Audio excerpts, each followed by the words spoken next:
everybody. Welcome to Impossible Coin. This is a bonus episode. Welcome to our August anime recap episode. Mm-hmm. And happy September. It's me. Follow goes well. Yeah, it's me, Tegan. Rocky's here. It's true. We have watched so much anime this summer. Yeah. It was great. It's been great. I had fun. Yeah, we're still not done yet. Fall season doesn't start until October. Mm-hmm. So we're going to have a whole other month of summer season to get through, which is grand, I think. Yeah. God, I love anime. Anime's been good. Mm-hmm. If you or a loved one are working really hard to support the Writers and Actors Guilds, and you are looking for content to watch, might we recommend some anime? Anime do be going. Anime do be going, and it do be good. I do want to just highlight for a moment, like, the anime industry is not without problems. Mm-hmm. Like, there are labor disputes, and they are being played out in real time. But, you know, we're not picking line crossers. But whenever those industries decide to strike for the rights, we will support them to the best of our ability. Mm-hmm. It's true. Mm-hmm. And the Voice Actors Guild is talking about striking against the video game industry. They're also part of the Actors Guild. Mm-hmm. Like, they've recently authorized a strike, but they haven't called for the strike yet. So, SAG-AFTRA is talking about striking against a lot of big companies: Epic Games, WB, Activision. I think Ubisoft was on that list. I think so, yeah. And I know for sure Insomniac is. So, like, you Mm-hmm. know, stuff like Call of Duty, like Fortnite, any Blizzard property, you know, Baldur's Gate 3, World of Warcraft, Overwatch, all of those things. The voice actors are coming to swing for their cut. I wish them well. And against AI. Also a huge sticking point for both the actors and the writers. Mm. Like, you know, AI is supposed to be doing the bananas tests so that we can create. And right now the opposite is happening, and that's no fun. Right. So, yeah, well, we'll keep you up to date on that, Patreon patrons. True. And then we'll inform everyone else in the regular show. Mm-hmm. But that's not what this is. This is anime. Right. This is anime, and anime do be anime in the best possible scenarios. So last week we had to take a break from our weekly anime club. Sorry. But it was okay because Jujutsu Kaisen season 2 was also on break. It's no longer on break now. The Shibuya Incident arc has begun. But that has allowed me time to watch Jujutsu Kaisen season 1. I'm ready to be emotionally pummeled. These kids are stupid. I love them. They're so good. Jujutsu Kaisen group feels like what Sasuke, Naruto, Sakura, Kakashi would have been in a better show. Yeah, no, I think they really captured, like, the magic of Team 7. And, like, you know, everyone swings on it, you know? Mm-hmm. Like, it's a good formula. There's a lot of stuff to explore, you know? As my friend Zooks stated, you know, upbeat, edgy / depressed, and girl. No, I'm kidding. Mm-hmm. Not just girl. But... Edgy / depressed and girl. But here's the thing. Girl in Naruto is just girl. Right. You know, she is weaker than the boys, except she's not actually, but they just never explore her power system enough to be considered anything other than weaker than the boys. She's often in trouble, and she's definitely in love with one of them. Whereas Jujutsu Kaisen girl is like, actually, fuck you guys. I'm better than both of you. Yeah, no. And the boys are just like, you know what? Yes. Oh, man. Oh my god, she's so good. Nobara? Is that her name? God, I love her. Hammer and anger? Yes, actually. Plus the nail tech. Mm-hmm. Oh, man. And the fact that she's just, like, from the country and is just very excited about getting to live in Tokyo and do, like, Tokyo things. That's right. Even though she's like, I have to go to this stupid school and I have to do stupid work so I can live in super cool Tokyo and hang out with my super cool friend. Like, I get it. You know what? Same hat. Hello, me. How are you doing? God, she's great. I love her so much. Megumin is so chill. I don't know what I was expecting. I wasn't expecting him to be this chill. And the fucking vessel boy is just dumb. So Yuki? Stupid. I love Yuki. I want to protect him so much. You know what, Rocky? If you told me Yuki was like a blueprint character for you, I'd believe it. The way he's just like, this is what I want to do. I want to protect people, and I'm not gonna stop getting stronger until I'm satisfied with how many people I can protect. Is just so like, mwah. Rocky, I see it. There's so many people that told me, like, wait, you haven't watched Jujutsu Kaisen? Rocky, you need to watch Jujutsu Kaisen. And I was like, okay, this is a point of recommendation. I get no, Rocky. I'm serious. Like, I have a dear friend, Ben, who told me that when you watch this show, you will be like, oh, this is for me.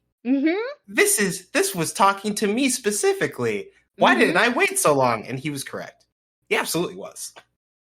Oh my God, man. God, it was so good. It was so good.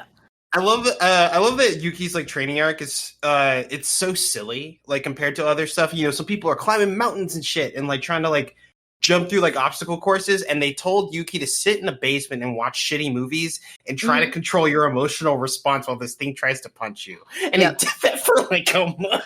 Yeah. And then they were like, hey, befriend this dude, this loner dude, and like very casually try to find out if he's a jujutsu sorcerer. And he was just like, oh, you can see this demon thing? Do you know how to use jujutsu? No? All right. Can I go have dinner with your mom? Oh, no. It was just so casual. Like, God, he seems like such a great dude. Like, genuinely someone everyone would want to be friends with, you know? Right, yeah. And, like, I'm at the point, so I'm only 16 episodes. I'm 16 episodes in. It's 24 episodes long. So I have been pushing. I started watching it on, like, Thursday. So I lied. I started watching on Saturday while I was out of town. And I've been pushing through it. But it's been really good. And like I'm at the part where the Kyoto school has come over and they're doing their like student cultural exchange fight thing. Yeah. And the fact that the big guy from the other school was just like, we are Toto. best friends. Yeah, Toto was just like, we're best friends because we have the same taste in women. And I'm going to stop trying to kill you like my teacher wants me to give you tips on how to be stronger as a person and also as a jujutsu sorcerer. And we're going to do an exponential growth arc right now because I am your best friend and I want you to succeed because you like the same kind of women I do. Okay, but Teeks, is that funnier or is it funnier that he kind of like imagined an OVA where they've been friends since middle school? Like in like the 10 minutes that they met. He's just like he found out this guy's taste in women and it's just like we're best friends now. And you just are we? Since when? Wait, okay, but like you saw, like, you know what I'm talking about, where like he imagines that he had a crush on this like cutesy girl or whatever. Yeah, the idol girl, but like she's in the school with them as like a regular character. Yeah. And, like, he was, like, supporting him through, like, the heartbreak or whatever. And it's just like, Tegan, none of that happened. Like, he just made that up. Made that up after meeting this guy. It's the best, like, I wrote a fan fiction about our relationship, and I have internalized that fan fiction. It's the premier parasocial relationship. Like, you helped me through this heartbreak I had in middle school. And he's like, I did? And it's like, yeah. And now we are friends now because I am emotionally bonded to you. And he's just like, okay, I guess. Okay, I guess. Yeah. Oh, God, man. it's great. Oh, I love it. This is so good. The twins? Mm-hmm. The way they just fucking shit on each other. Yes, correct, actually. Mm-hmm. That's right. Okay. That's a sibling relationship if I've ever seen one. Okay, hold on. Backing up a little bit, like earlier in the season, like in the pilot, I do want to ask you two questions. I want to ask you about what you think about Sukuna and like, you know, the other, like, and the Sukuna related shenanigans that we've seen so far. And I also want to get your impression of Gojo, having seen the hidden inventory stuff and like now interacting with like the first season. Okay. Sukuna is, you know what? I didn't understand why everyone was simping for this pink-haired character before. I get it now. I get it. I understand. It's the utter disdain, you know? The like, I am the best. I know I'm the best. And y'all fucking suck. None of you can touch me. Yeah. Like, oh my god. And that he's just like in the body of this guy who's like, I don't know, ate a finger. Was weird. Was weird. I did it to save my friends. Ow. Just, oh no. It's so dumb. Like, I like him. I feel like, I understand why the Jujutsu sorcerers are like, this guy's a problem, and we need to keep him from coming back into power. We all agree on that, yeah? And everyone's like, yes, we do.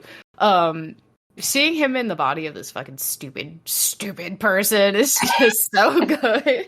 It feels very much like Just Desserts, and it feels like, I understand the influence of like the Nine Tails from, I'm seeing again the Nine Tails from Naruto sort of thing, but this is better. It's just better. Yeah. He's a dickhead. This is an asshole. This is a shitty guy. 100%. He will murder everyone within a 10-foot radius and then like just go, boring, and like move on, have no remorse for the things he's done. Like, he can be scary. I don't know. I can't wait. I haven't seen him since. He's having a nap at this point. As far as I'm concerned, that's a lie. I did just see him like a little bit ago for like a hot second, but I haven't seen him fight, if that makes sense. Yeah. I've only seen him in the inner world right now. Okay. Which like arguably makes everything that Yuji is doing more impressive. Right. Because he's able to contain him. Because he's just strong and dumb. I feel like the reason he's able to contain him is because he's like not incorruptible, but like he's really pure-hearted, and he doesn't have like a lot of like vices to like prey upon. Right, exactly. Yeah. I feel like if another sorcerer who had like the same ability to be a vessel had started being a vessel, we'd have a problem. But Yuji is just too good, you know? Yeah. And it's not that he can't be corrupted, it's that I don't think it would be fun from Sukuna's point of view to corrupt him, you know? Yeah. I think he gets off more of being like, no, you can't use my power right now, you know, than anything else. Also, I get the impression that like Sukuna's really biding his time. Like, because I mean, he's in Yuji's body, but like Yuji, like he seems to have like a lot of raw power, and he can definitely like see curses or anything and stuff. But like, there are, I guess, for lack of a better term, better targets in like the sorcerer world, and it looks like he's not like super interested in like taking over Yuki and beginning like his reign of terror again there. I think he's waiting for a better opportunity. Yeah, he's waiting for something. I don't know what. I can't wait to see the thing he's waiting for, though. Like, whatever it is, one, it's going to be scary as shit, you know? And two, those fights are going to be sick. But, like, the like, very much, like, carefree, like, everyone is ants in my presence, but then, like, being able to back that up is super cool, you know? It's not scary, if that makes sense. Like, right now, he's not scary. He's just, like, cool. He's cool, powerful. He's cool, powerful. Yeah. What do you think of Gojo at this point? Goofy. He's just a silly little guy. Yeah. He can absolutely do a murder as a treat. I'd allow it. I'd feel bad about it afterwards, but yeah, he really does make everything seem like it's gonna be okay. I do not feel any threat. Like, if he's in the room, I'm not worried, you know? Which is actually most of like the antagonist's like goal. Like if you like throughout like the missions, whatever, it's like, okay, so if we neutralize Gojo, then we can do this. Or if we kill Gojo, or if we can keep Gojo from going here, we can do our thing. And like that's all they're trying to do. But Gojo shows up, it's like, fuck, we're done. And like that's it. But I also like he just at this point, he just has his infinity up all the time, right? Yes, he does. Yeah, like nobody can touch him unless he decides they can touch him. Correct. Which is very like that's got to be a pain in the ass to maintain for sure. But like they haven't really addressed that he has it up all the time. He's like he like explained his powers and like he did that, you know, the whole like I monologue while I'm doing my thing and that actually makes my powers more powerful. Haha, and then he's just like was more powerful. Yeah. But like in at the beginning of this Kyoto Exchange arc thing, he pissed off the teacher from the other school and she threw her tea at him and the tea splattered against the solid wall of the infinity. Right? And I'm just like, oh, he's got it up all the time. Like, it's not sometimes all the time. It's not when he feels like it all the time. It's just always on right now. Right. And I don't know how to feel about that. That makes some sense. You know? I'm worried about this man. I don't need to worry about this man. He's perfectly capable of handling himself. He needs a therapist. Yeah, Gojo could use a therapist. I don't think he needs someone more powerful than him, you know? I think he needs someone he can be vulnerable around. Yeah. That's part of his charm, if I remember correctly. Yeah. Well, but knowing what I know from seeing JJK Season 2 so far, I get it. I understand why he lost that. When his buddy dipped. Yep. Like, that was the person he could be vulnerable around. And now he's a bad guy. And so now he can't, like, in addition to keeping his special Jujutsu sorcerer walls up all the time, he has to keep his emotional walls up all the time, too. I feel bad for him. Yeah. Yeah, that sounds right. His friend did something stupid, though. Like, he's... Walk me through it, Tiggs. No, I want them to be friends again. I don't think they can be friends anymore. I know. Here's the thing. He was mad, right? I don't know his name. I don't remember his name now. Geto was mad because he thought Gojo didn't need him anymore. Right? Like that was it. Gojo started getting sent out on missions by himself because he awakened the full potential of the infinity or whatever, right? And he could just have it up all the time. I think that's part of it, yes. And so he got sent out on solo missions all the time. And because Gojo didn't need him anymore, he didn't have anyone to, like, decompress around, if that makes sense. And I feel like he built up specifically a resentment for Gojo, and then that translated into a resentment for the system as a whole.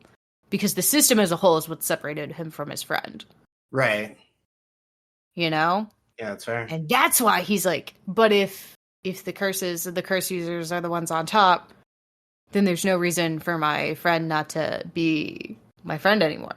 That's true. We can just hang out all the time. We don't have to worry about it. But that's not what Gojo wants. And because they have this fundamental misunderstanding at like the core of their individual, not their ideals, but their direction on how to get to the world they want. That's where they're just like, well, we're enemies now. Right. It sucks. Fighting your best friend sucks. You have to do it sometimes. You have to do it sometimes. This is a long fight. This is a long fight. So, like, I'm pretty sure that the conflict between Geto and Gojo doesn't end like the Naruto Sasuke way. Because, like, I do earnestly believe that Gojo is stronger in universe than Geto. That if they really came down to it, Gojo would win. But I don't think Gojo wins by like giving up an arm and then Geto gets to come home. I don't think that's how this is gonna play out. Wait, so you think Geto is Naruto? No. I think Geto is Sasuke. I think Geto is Sasuke. Yeah, Geto's the Sasuke in the relationship, but like, right. I think, or like specifically, if I'm talking about Naruto, Geto is Obito and Gojo is Minato, which is like the precursor to like the older Team 7, you know? Right. Like they made that parallel like directly. Yeah, they did that on purpose. Yuji and Megumi have like similar like temperaments, but they don't have that kind of like dividing like position. And I don't think they will. But like I think Gojo and Geto like map that relationship nearly 1-to-1. Yeah. Yuji and Megumi are like the mold, but like let me make it feel different, you know? Yeah. Like I'm gonna put the fan in Naruto and the fan in Sasuke in there, not the canon ones. Right. And like Geto and Gojo are like the canon interpretations, but like if the canon were better. If the canon were better, you know. I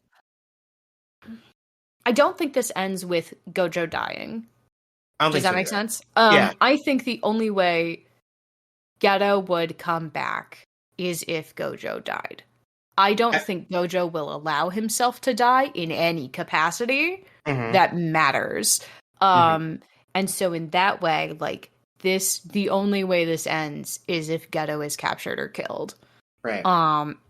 And even if he's captured, I don't think he gets to, I think he is forcefully imprisoned and like tormented for all of eternity, you know? Until he goes mad or whatever. Yeah, because they can't. Like you're familiar with like Geto's like power now, right? Like yeah, the like he like makes pacts with demons and then he can like control them.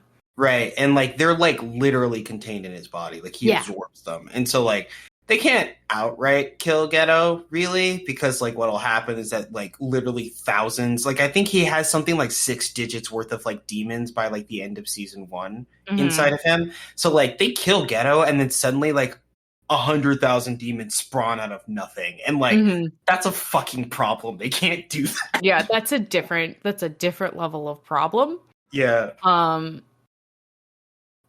But I don't think he's not making it. Their relationship is not making it out of this. Right. Yeah, it's not. You know. And I think Gojo is kind of hoping the relationship can survive, that he can like somehow get to Geto. Yeah. That makes sense. Geto's not going to allow that. Right. Geto's like, fool me once, shame on you.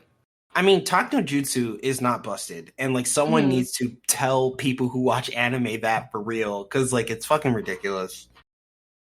Yeah, Tak no Jutsu is not busted. And Yuji can use it very well. Because he's dumb and he's earnest. And I don't think he could tell a lie even if he wanted to. You know? He'd look at me with those eyes and he'd be like, no, we're going to die. And I'd be like, all right. I'll make my peace, I guess. Like, I don't think he could look at me and be like, no, we're gonna get out of this together. I think he'd look at me and be like, no, we're gonna die. And I'd be like, cool. Yeah, okay, fine. Sure. Fuck. Do we go down swinging? And he'd be like, yeah. And I'd be like, all right. Yeah. Oh, man. I'll give him my best shot. God damn it.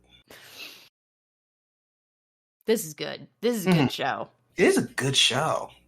Really doing it. It's like the whole show feels a lot more earnest. I think it has, like, I mean, as far as these kind of like shonen-esque, like, it's not a Naruto clone. That's mean to like what they're describing, but like, yeah, part of the structure that is useful for like telling these kind of shonen stories, they gave it a much more honest emotional core. And like, I feel like a lot of like the marketing around JJK has like mistakenly like framed that as darker specifically. Like it's a darker Naruto or whatever, but that's not exactly what it is. It just feels like the characters have emotions and they're real and they play out in with real consequences because these people have superpowers, essentially. So here's why I think they're marketing it like as a darker Naruto specifically, is like, they want you to know that this show isn't going to tackle similar issues with kid gloves, you know? Right. Yeah. Like a lot of what Naruto and Boruto now do is they handle big issues, but they handle them through kid frame, you know? Because like that, it is like that's your first ninja show, like whatever. So like you're supposed to, ideally you're a small, you know, it's TVY7 and like you're watching this and like people do die because like people die in real life, surprise. Yeah. But like and they're not afraid of that and they're not afraid of shying away from that. But like it'll be like emotionally hurtful, but it will also teach you how to move on from that, you know? With like in a very friendly way that like changes as these kids grow up and you grow up with them. Whereas Jujutsu Kaisen is like, you're a high schooler or you're a young college student and you understand some of these lessons, but I don't think they were taught to you in a lens that makes sense to you anymore. And so we're going to reintroduce you to those concepts, but like at your mental level now. That's fair. And because they have to frame it that way, they want to make it darker and edgier so that that audience is drawn to it. The audience that needs to see that message is drawn to it, you know? Okay. Yeah. That's good. Good marketing. Not like, it's not 100% like all the marketing makes this stuff look cool as hell, and so like people are going to check it out. But the fan marketing is all about like, look at my little sillies, Gojo being a little goofball, you know. And so people the other group of people who need to see this, who are maybe turned off by how intense it looks, are also shown like, no, like it's intense when it needs to be, and it's appropriately chill the rest of the time, which is just like real life. So I think it's like the collaboration between what the fandom is doing to try and get people to watch the show and what the executives are doing to try and get people to watch the show are actually working really well together. Unintentionally, but it's doing it. Does that make sense? No, I get what you're saying. Yeah. Okay. Good. I'm glad that made sense. Because the more I was talking, the more I'm like, I don't know if this makes sense anymore. It is nice seeing somebody who's just the strongest be like, yeah, I can kick everyone's butt. I don't know. I'm just good at sports. Something else is going on there. I don't know what it is. Something else is going on there. I like the idea of like, because they did the same thing in MHA that also was like really compelling, where like they introduced All Might. And All Might's the strongest. And like I don't think they're gonna kill off Gojo. And like, but what I'm saying is that they introduced like their power ceiling and they told us this is the most powerful dude in the verse. No one can fuck with him. We know this. Then what they tell us is that the issues of this world are not solved by simply the strongest. Strength is not the answer to our problems, it turns out. Yeah, it turns out the problem here requires a level of emotional intelligence and like actual collaboration to solve. Right. Yeah, and like the heroes, like, or like maybe not the heroes, because I'm not talking about the protagonists, but like the strongest, whoever is at the top of the pyramid here, does not have those skills.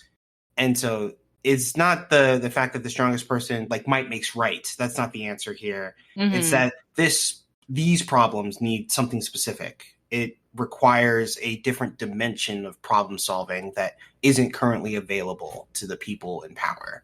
And I think that's meaningful. I think more stories need to be able to tell stories through that lens. It's like the things that I like about like Superman, like comics and like the animations, less the movies. The movies don't seem to get it right. But like the idea that like Superman has all these powers and he's about as strong as like the comic needs him to be, but that's not the answer to our problems. That's not like Superman punching the dude isn't always the thing that makes everything better. And that's important. Yeah, that's true. That's good. Sometimes you need like the Batman touch. And I mean the comic Batman. I don't mean like the Batman, the animated series. I don't need a man running in yelling, "Where is the trigger?" I don't need it. I'm fine. Right, exactly. I need a guy to come in and hold a very traumatized person's hand and say, like, I understand that you're doing the things you're doing because you're lashing out, and like that's okay, but we need to like work through that. You can't keep hurting people because it's also hurting yourself. You know? Yeah. And like, I don't know when we're gonna get there, but we're gonna get there. Geto at this part seems smarmy. Ooh, I don't like him. Like, yeah, he put on that stupid monk outfit and joined that weird religion, and I was like, God damn it. So like, now that I know what the religion is, because I forgot by the time I was watching the beginning of season 2, but basically what happened is that Geto started collecting demons, and then he started basically ingratiating himself to this religious order as a cover for like access and money so that he can build up his scheme. And that's what he's using or plans to use to challenge the sorcerer school system, essentially. Because, he's just a man. He's not going to 1v all of them, but like he can build an organization to challenge an organization. And that seems pretty smart. Gross, but smart. Yeah.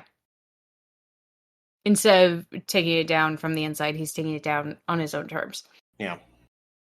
I don't think it's going to work. I don't think the sorcerer school stuff is infallible. They do seem kind of flimsy, but I think they'll survive. Yeah, I think the problems have been pretty well exposed at this point between like the beginning of season 2 and what I've seen so far. Like, yeah, like we're gonna pitch our students against each other, but like try not to kill each other. Like that seems so fucking shitty. Well, Also, I think I did want to ask you about this also. How the show, the property handles its power system, because like, while there are like bloodlines and stuff and whatnot, a large part of like the power system in this show or in this series is that it feeds specifically off of negative emotion. And like it is shitty to put kids in a death match against each other, but like I think that also serves the purpose of what they need them to do, is to be like effective, strong sorcerers, and by like cultivating negative emotion that they can pull out necessarily or even reflexively in combat is one of their primary goals. And I wanted to know what you thought of like how that power system is like utilized as like a storytelling tool, but also like with the implications in its verse.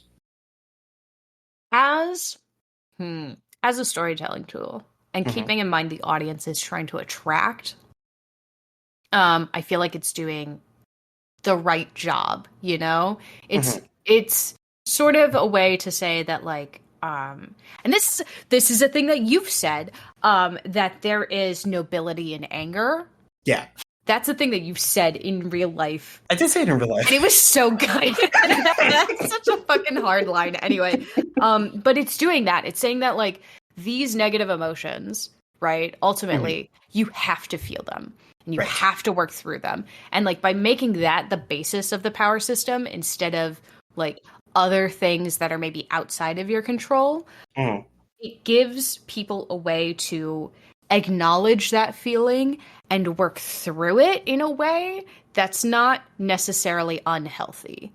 Does that make sense? It does. Like this is a show that does not encourage the suppression of your negative emotions. It encourages the expression of them, but in a way that's specifically productive to the goals of the show. Right.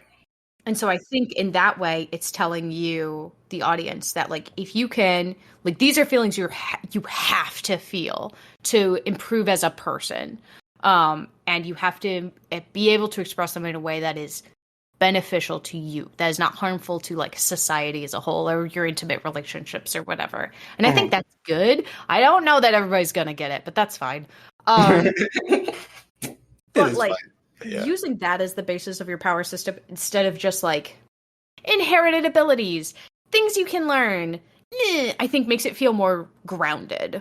Because everyone feels shitty sometimes, Right, that's what happens at work. You get dumped, whatever. Like you just have you wake up on the wrong side of the bed and everything is just and like if you don't know how to ride those emotions, you're gonna have a bad time. And you're gonna stunt yourself, like, because suppressing those things, which is what like a lot of toxic positivity is about, and a lot of like what Japanese society, like culture, works towards is like don't rock the boat, like keep the bad things to yourself, sort of thing, like that.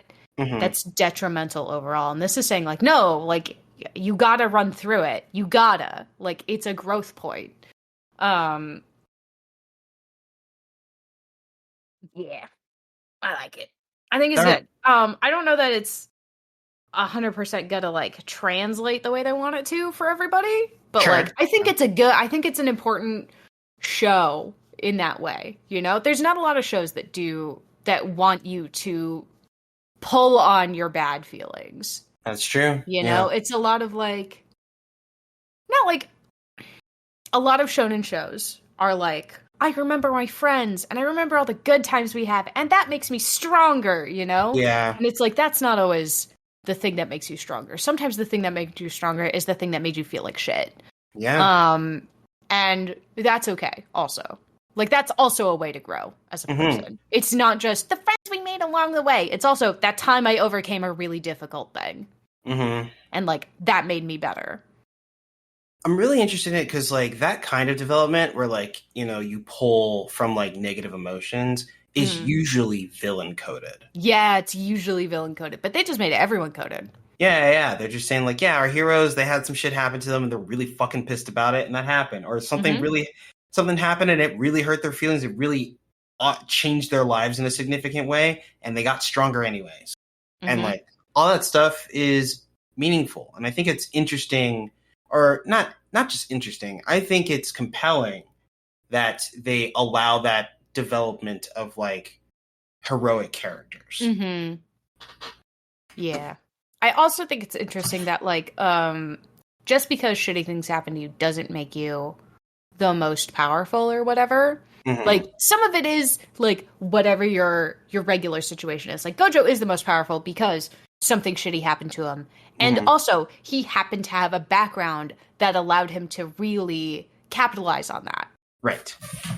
And I think and like, not all these characters do have a background that would allow them to really capitalize on the shitty feeling they have, you know? And I feel like that's also an important thing that they're highlighting, in that, like, it's not always like nurture. Sometimes it is nature, you know? Right.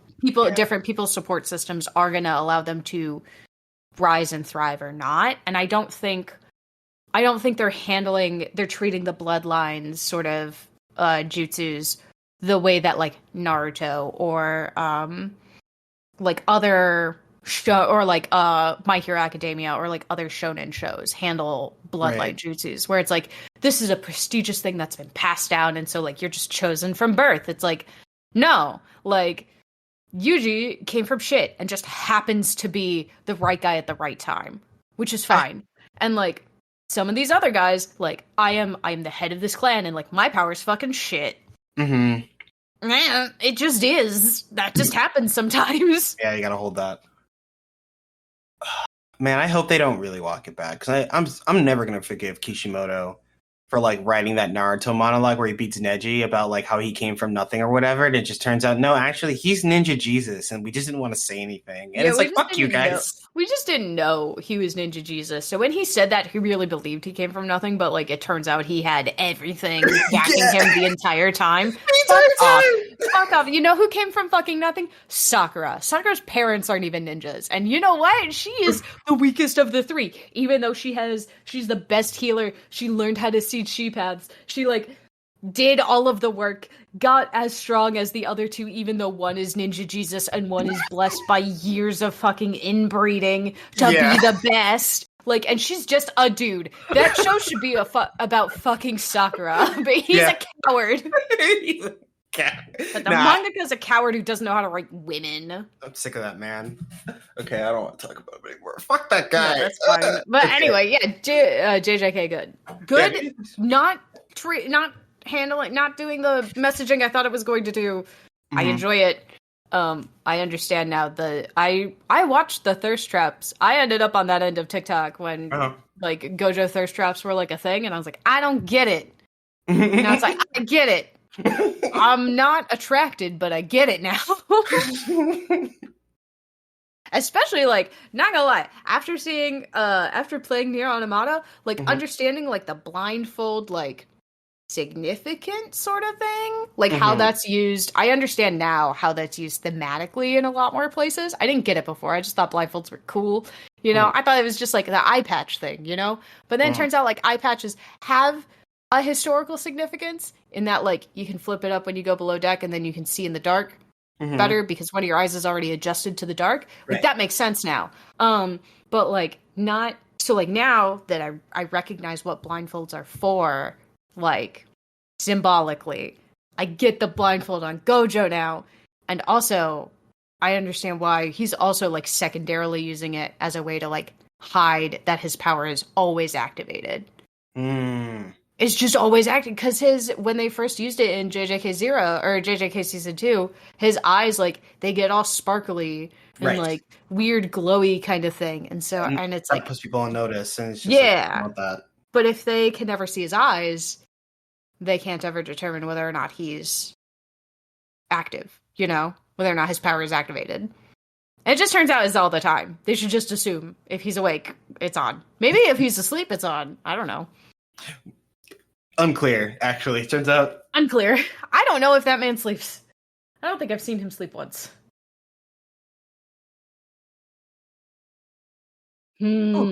Suspicious. But yeah, I'm enjoying this. I'm glad I waited for season 2 to start watching it, you know? Fair enough. Because I think if I just watched season 1 without knowing what I know about season 2, this is one where, like, if I had read the manga first, I probably would have been on the season 1 train immediately. Right. But because I didn't read the manga, watching season 2 up to episode 5 was the right move for me in particular, because now I get it. Now I understand, like the history, the motivation sort of thing. And so, like, I can see how those things are playing out with the modern group. Okay. You know? Yeah. So that's my recommendation. If you have a friend who hasn't been able to get into JJK season 2, tell them you're going to start them with the history part. Have them watch the first 5 episodes, because that's not too much of a time sink. And then you can say, if you want to continue this season, you can now start with season 1 and then go back to season 2. And you'll get everything. Also, the movie is very good. I haven't watched the movie yet. Yeah. But I will watch it. Probably after I get caught up. I hear that. Because now the Shibuya incident arc has started airing, so I can't wait to see why I'm going to cry. Will I cry during Anime Sunday? The world will never know. It's gonna be a fucking mess, Tegan. Yeah, are you gonna cry? I don't know. Do you cry at anime? I cry at anime sometimes, yeah. Okay. Has One Piece made you cry recently? Yeah. Recently, in the 1,000 episodes you've watched. Honestly, the segment that I was talking to you about this morning, where where Momo like claims his name, like in the face of death and everything, I cried the first time I watched it. But like, man, okay. For anyone who hasn't been with us for a while, hi, my name is Rocky, and I've watched 1,000 episodes of One Piece. AMA. I don't have a problem. I've been I'm on currently on episode 1005 of 1074 episodes. I've heard that 1074 is a banger. I haven't watched it yet, and I'm looking forward to it. I'm currently in the Wano no Kuni arc. Since we've last talked, I have. Okay, yeah. So I'm looking at some of this. Okay, I'm looking at my notes from last month. So Luffy was incarcerated. He was captured and taken to a prison camp in Wano no Kuni that's owned by one of the warlords of the sea, noted the world's strongest beast, Kaido, or Kaido, King of Beasts, and he was locked up at this prison camp that's meant to smash up rocks and build weapons to be used by Kaido's men, the Beast Pirates.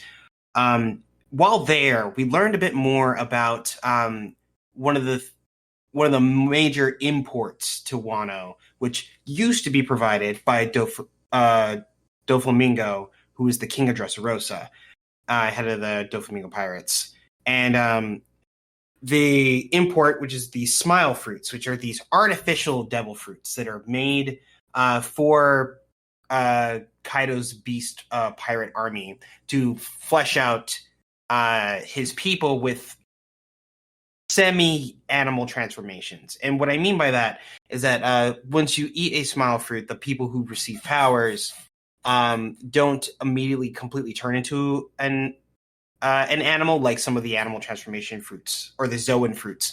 Instead, they have like some appendage or some part of their body that is permanently augmented into animal form. Like we've seen people with like a trunk for an arm. I saw a man that actually has like a whole living gorilla face on their torso, which is kind of wild. And there's a lot of those, to be honest. But they sat down and they explained what the smile fruits are, right? And why they're called smile fruits. And it's because, smile fruits don't always guarantee a power. And to be fair, devil fruits don't either. Basically, if you eat a devil fruit, you will either get a power or you will die. No in between. That's just how that goes. One of two. Right. It suggests that maybe there's some sort of like constitution that's involved, but also Luffy ate one as a child. So it may actually be more tied to willpower, or maybe like a will save for people who played TTRPGs or whatever. But smile fruits rarely kill people. Instead, what they do is there are 3 stages of interaction. You can eat the smile fruit, right? And you get a power, right? And those who eat smile fruits within the Beast Pirates and gain a power are called the gifters, because they've received a gift from the smile fruit, right? And then the next ones are called, I think they're called the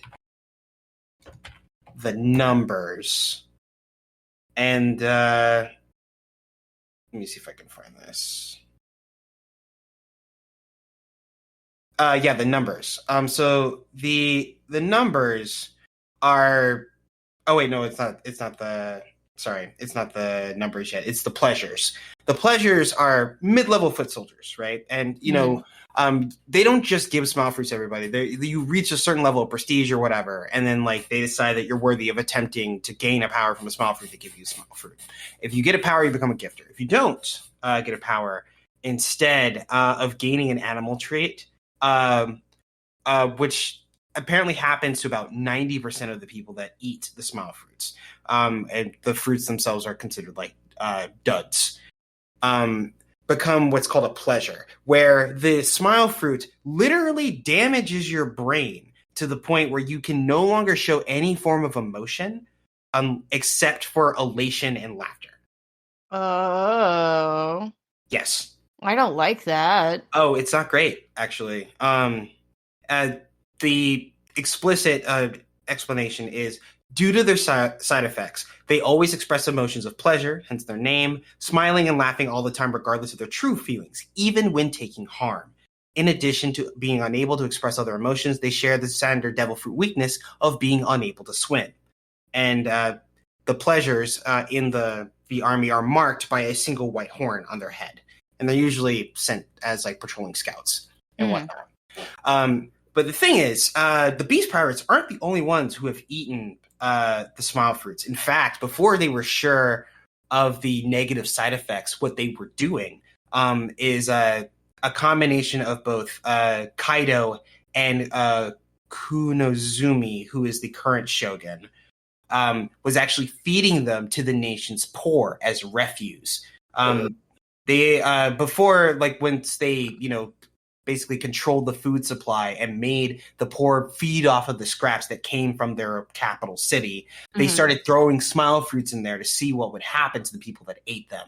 And it broke their brains. And so these people who live in these destitute villages can do nothing but smile and laugh, even when in intense anguish, which we actually see, where one of their heroes, a former lord, is assassinated after being found by Kurozumi, thought to have been dead for the past 20 years. And they had a public execution, and they brought their people, or like the people from the village came to see the execution to, you know, mourn their lord. And in a particularly cruel choice, the shogun decided to broadcast the assassination throughout the nation so that the people who knew and loved this lord could watch him die laughing. Despite tears streaming down their faces. Oh, that sucks. It was rough. That's some real fucking villain shit. Yeah. Ooh, Yeah. I don't like it. Not great. But yeah, so Smile Fruits, they have a lot of negative side effects apparently. One of the other members of the Worst Generation, Eustace Captain Kidd, is what also attempted to raid Wano to take down Kaido, for the notoriety of taking down a warlord. They lost. Badly. Yes, and okay, good. They were actually betrayed. There was one of the Worst Generation, Scratch Manapoo, who ate a music fruit. He fights with music; it's a whole thing. And he was actually a worm, a mole, the entire time. Mm-hmm. And he betrayed the other pirates, which include X-Drake, Basil Hawkins, who's like ate the straw fruit, and he reads with tarot cards, and Eustace Captain Kidd. They had an alliance. Scratch Manapoo betrayed them. Basil Hawkins decided to swear fealty to Kaido in order to survive. And Kidd, refusing that offer, was incarcerated. And that's where Luffy meets him. But sometimes though, it should be said, survival is better than just letting yourself get killed. True, absolutely. Because you have to live another day, you know. Gotta make it. Yeah. But one of Kidd's subordinates, a swordsman, literally just named Murder Machine Killer, was actually fed a Smile Fruit while incarcerated, and also had the brain damaging effects. And so, like, he can't do anything but like laugh and smile for a very long time. Eventually, he's reunited with Kidd, and Kidd doesn't know why his like crewmate won't talk to him. Well, not just his crewmate; it's also like one of his dearest friends. And like all he can do is laugh at like anything he says, and he doesn't know why. And it's because he was given a Smile Fruit, and he ate it, and it broke his brain. And that's where we're at with that guy. Among other things, Kurozumi, who is before when the previous Shogun was alive. He was actually part of a family who schemed to overthrow the shogun by killing off all the other lords and whatnot. They were found out, and they were scattered to the winds. And this young boy who was part of this family was basically terrorized by like the citizenry because they knew his last name. So he forsook his last name. He met with another devil fruit user. In fact, one of the previous holders of the barrier fruit.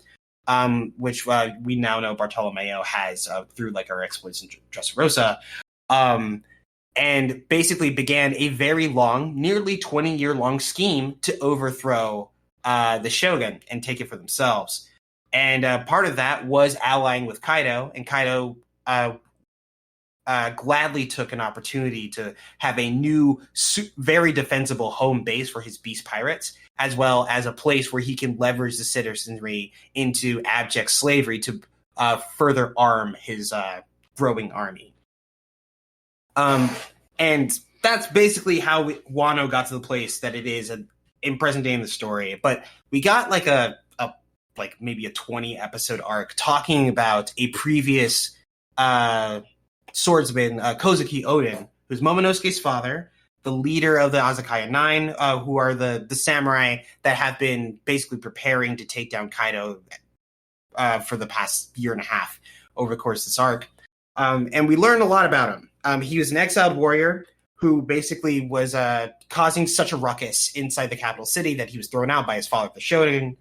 And so he, left the capital city and challenged the warriors of like this lawless bandit town, and then brought them under heel, and then turned it into like a flourishing settlement.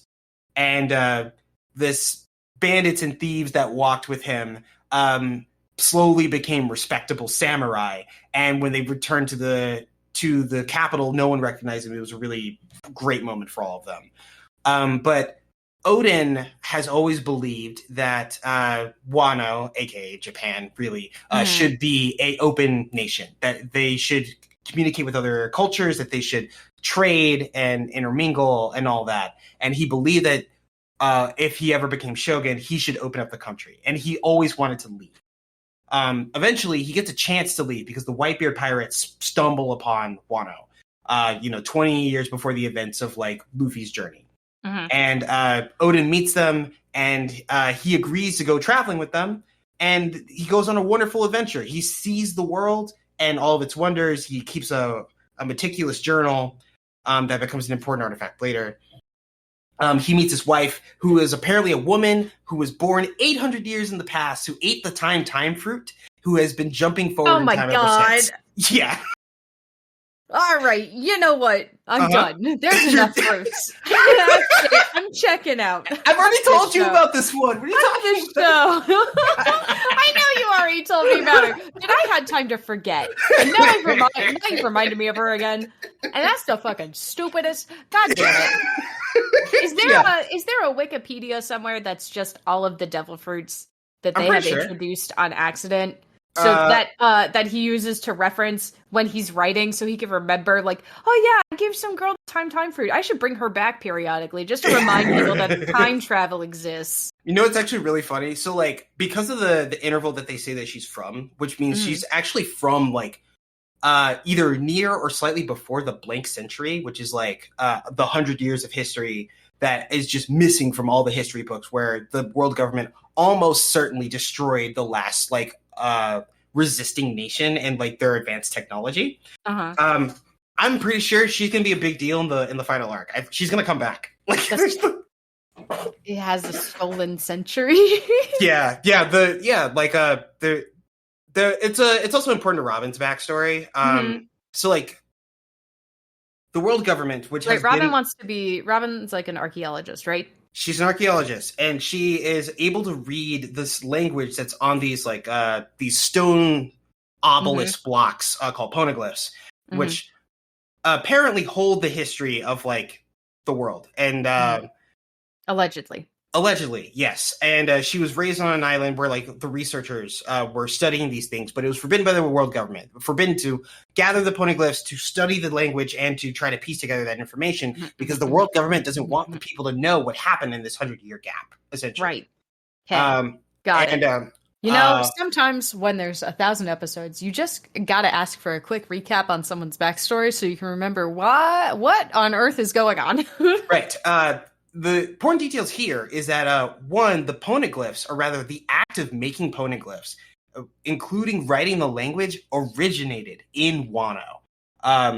Also, slightly unrelated, the Sea Prism Stone, which is a tool that the Marines and the world government use to subjugate devil fruit users, also has its roots in the land of Wano. But the land of Wano is conspicuously not a member nation of the world government, and because of the way Wano is like naturally defended with its waterfalls and its like mountains and its raised area, the world government has not tried to forcibly take the land of Wano, and they also don't police it. And it doesn't help that Kaido has set up there because he's an emperor of the sea, and they are so big, like emperors of the sea have organizations that are so large, so powerful, that if the Navy fought them directly, or the Marines fought them directly, it would cripple them.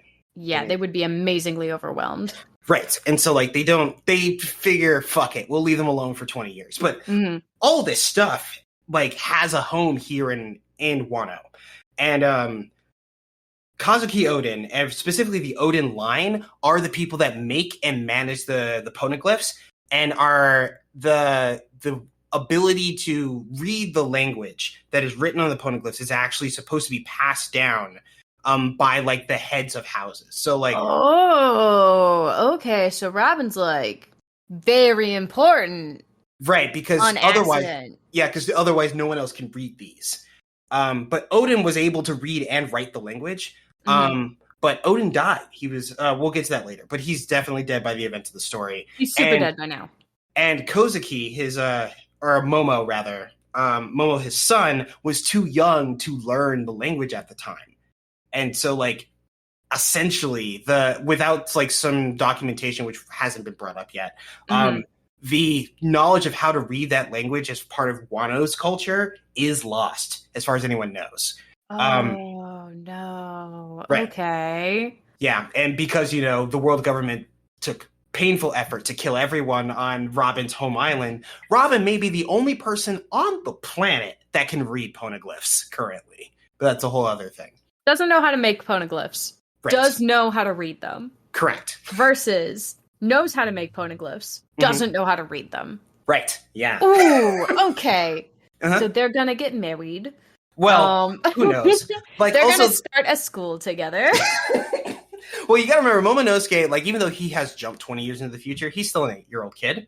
While, like, you know, Robin's a grown-ass woman. Like, I think she's around 30 post-time skip. Right, okay, so they're gonna start a school together. They might start a school together. New Momotaro's new educational facility, or whatever. Maybe. For plot-related reading. But anyways, Oden's ability to read the poneglyphs and, like, create them is important, because what happened is, while he was sailing with the Whitebeard pirates, they actually met the Gold Roger pirates. They met Gold D. Roger, the man who would actually become the first king of the pirates. And after fighting with them, it was a whole silly shenanigans shonen thing. Like, the Whitebeard pirates look at the Gold Roger pirates, and they both decided to yell at each other, "Give us all your valuables!" And they just fought for like 4 days and nights until they got tired. Like, "We want to fight," and then it's like, "Actually, you know what? Fighting you is fun, but now I would like a nap. What if we had a party instead?" And then they did, and then they partied for another 3 days. Like, heck yeah! And then after they got to talking, they learned. Gold Roger learned a bit more about Wano and a bit more about Oden, and he already had either the physical poneglyphs or pressings of them, like all 4 of the red poneglyphs, which are the things that are supposed to point to the end of the Grand Line. And but he can't read them. I mean, like, he can understand, like, the physical poneglyphs when he's next to them, because it's unclear. It hasn't really been ironed out yet, but Gold Roger seemed to have some sort of power that allowed him to talk to the souls of things. So, like, this is a devil fruit, or it is a non-devil fruit, or it is unclear. Unclear, but I'm pretty sure it's a devil fruit. But we'll come back to that later. He's got the shonen protagonist fruit. Something like that, yeah. And what's it called? So he talks Whitebeard into allowing him to ask Oden to just join Roger for the last leg of his journey, because they're convinced that with this information, they'll be able to find the end of the Grand Line and whatever's at the end of it, and then he would be the king of the pirates. And Whitebeard's, you know, his ambitions were not as lofty as that. Edward Newgate, or AKA Whitebeard, has always ever wanted to make a family of his pirate crew, and he has that.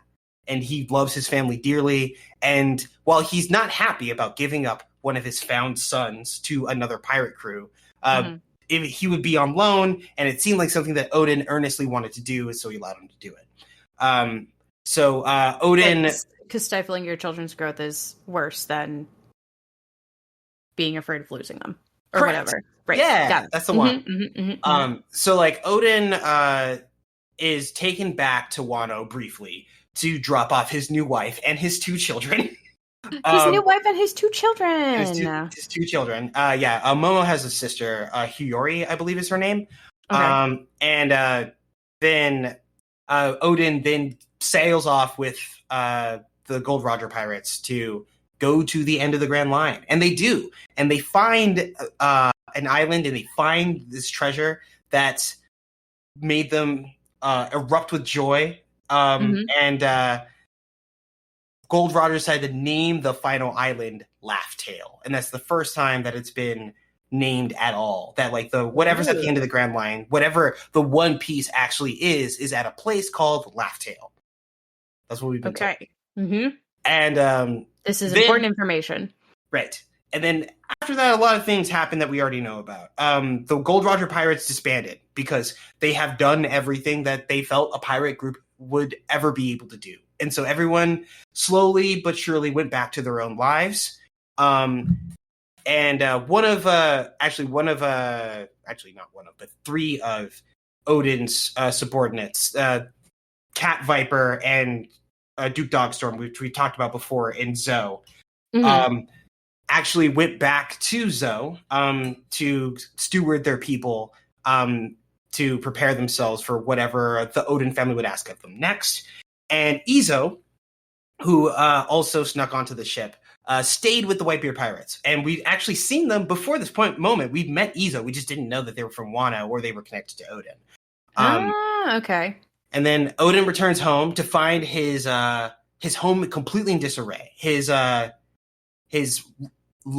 his lordship house has actually fallen into squalor after Kumazumi took the shogunate and then kicked everyone out, and then allied with Kaido. And then Oden meets with Kumazumi and decides to strike a deal. Like, first, Oden wants to fight straight up, but he knows he can't kill Kaido like outright there, and he wants to protect the capital and like the lives of the citizenry. And he knows that they've been snatched up to work in these labor camps.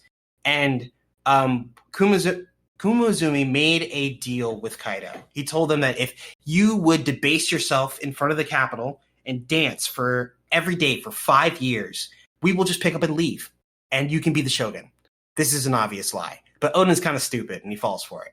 No. But what Oden does is that he debases himself and slowly, like, diminishes his capital and trust with, like, the people and everything. But also while secretly, traversing the country, which isn't very big, constantly just to make sure that nothing's, like, out of order. But during that time, the Beast Pirates continue to grow and grow. They cut down on the people that would ally with Oden if he were to lead a rebellion. And after 5 years, there's basically no one left.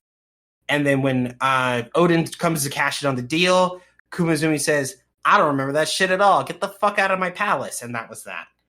And so then... that sucks. It's super sad, actually. And then, he is obviously angered by this, and he decides, fine, this is when we go to war. And it's Kazuki Oden and his 9 samurai to go fight against Kaido and the Beast Pirates. And Oden is a great fighter, an actual great one, and he does actually wound Kaido, which is a thing that has literally never happened to him ever since he ate his devil fruit. Because he ate like this blue dragon like scale fruit, and it actually hardened his body to the point that normal weaponry just can't hurt him. Okay. And so he was able to wound Kaido, and it looked like they were having a good fight. But there was one of Kumazumi's subordinates, someone who ate like a shape-shifting fruit that basically shape-shifted themselves to look like his wife in the battlefield. That distracted Oden enough to wound him so that he could be captured. No! And so he and the Azakaya 9 were captured ultimately, and they were going to be put to death. And the right thing to do with your enemies. Right. And the way that they decided to do it was kind of poetic. They decided that they were going to kill Oden by boiling him in a giant pot of oil. Him and his 9 samurai. But instead, Oden makes a deal with Kaido and Kumazumi, but mostly Kaido, that if he's able to survive an hour in the oil, that he let all of his samurai go free. So Oden stands in this pot of boiling oil, holding a plank above his head, holding his 9 subordinate samurai for an hour.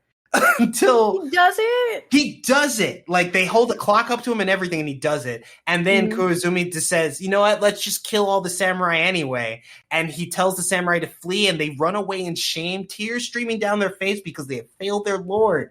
But this is the only way that they can do anything that would be useful to him. And so the 9 of them are running away, dramatically, right? Dramatically, yeah. While Oden is shot and falls into the oil, he's basically chest deep in the oil the whole time, and then his head falls in and then he's gone. And then they lead a raid to destroy the Oden household, and the time traveling wife sends the Azakaya samurai into the future.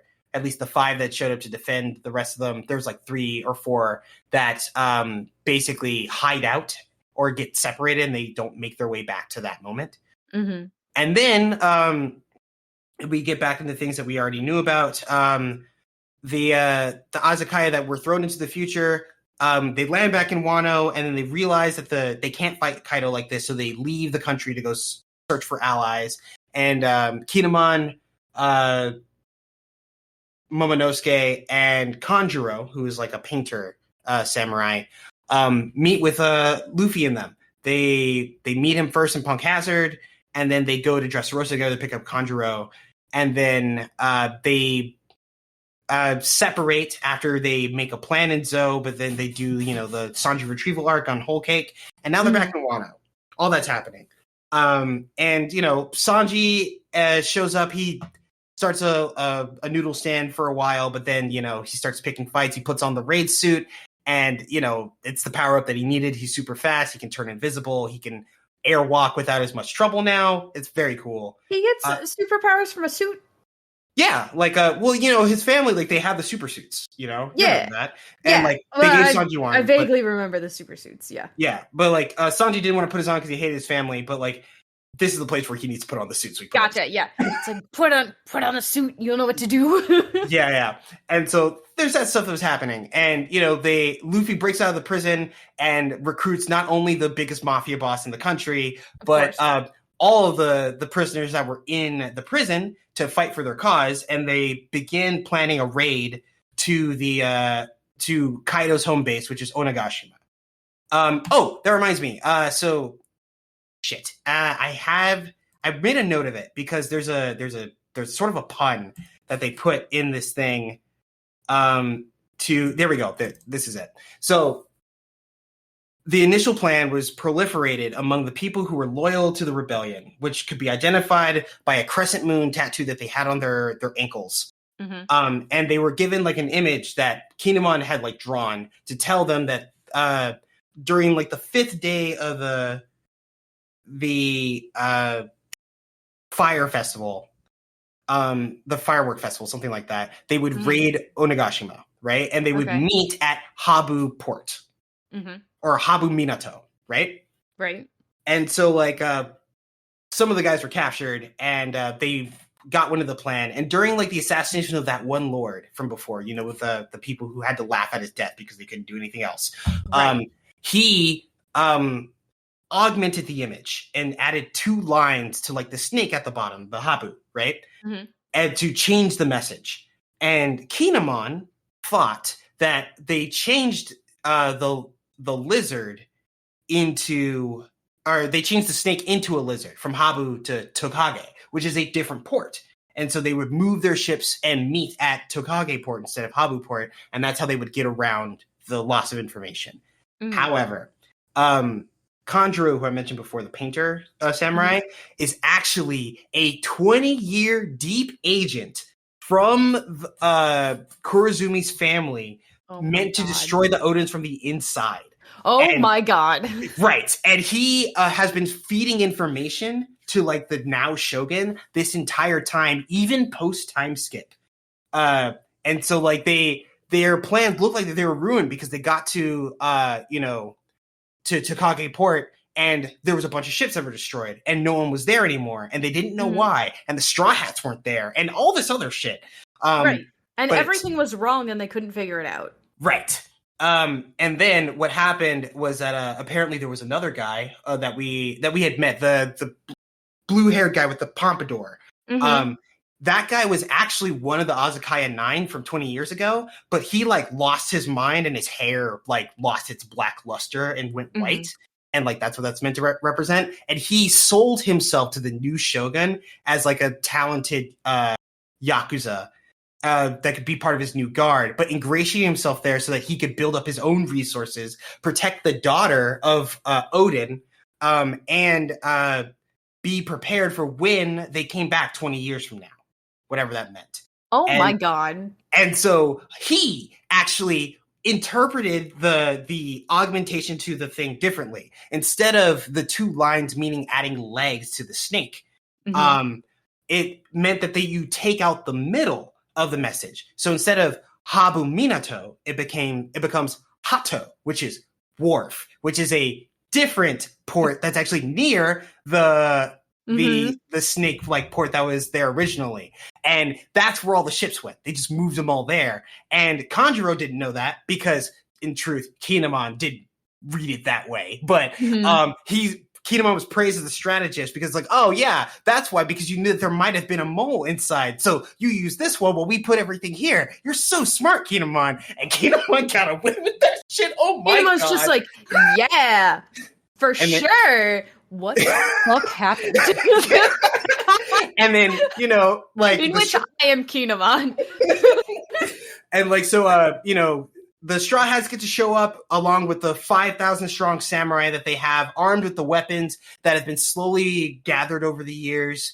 Oh man, I haven't even told you about that thing. There's been this guardian spirit that's been apparently gathering weapons from this village in the winter part of I guess like the Hokkaido, where like whenever someone was born, they like craft a sword for them, and when they die, they put the sword on their grave.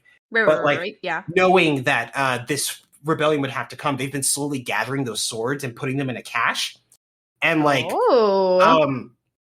before there was a man doing it, but later on, there was like a fox spirit that was assisting the man, and he would basically fight people on this bridge and also gather swords for that purpose.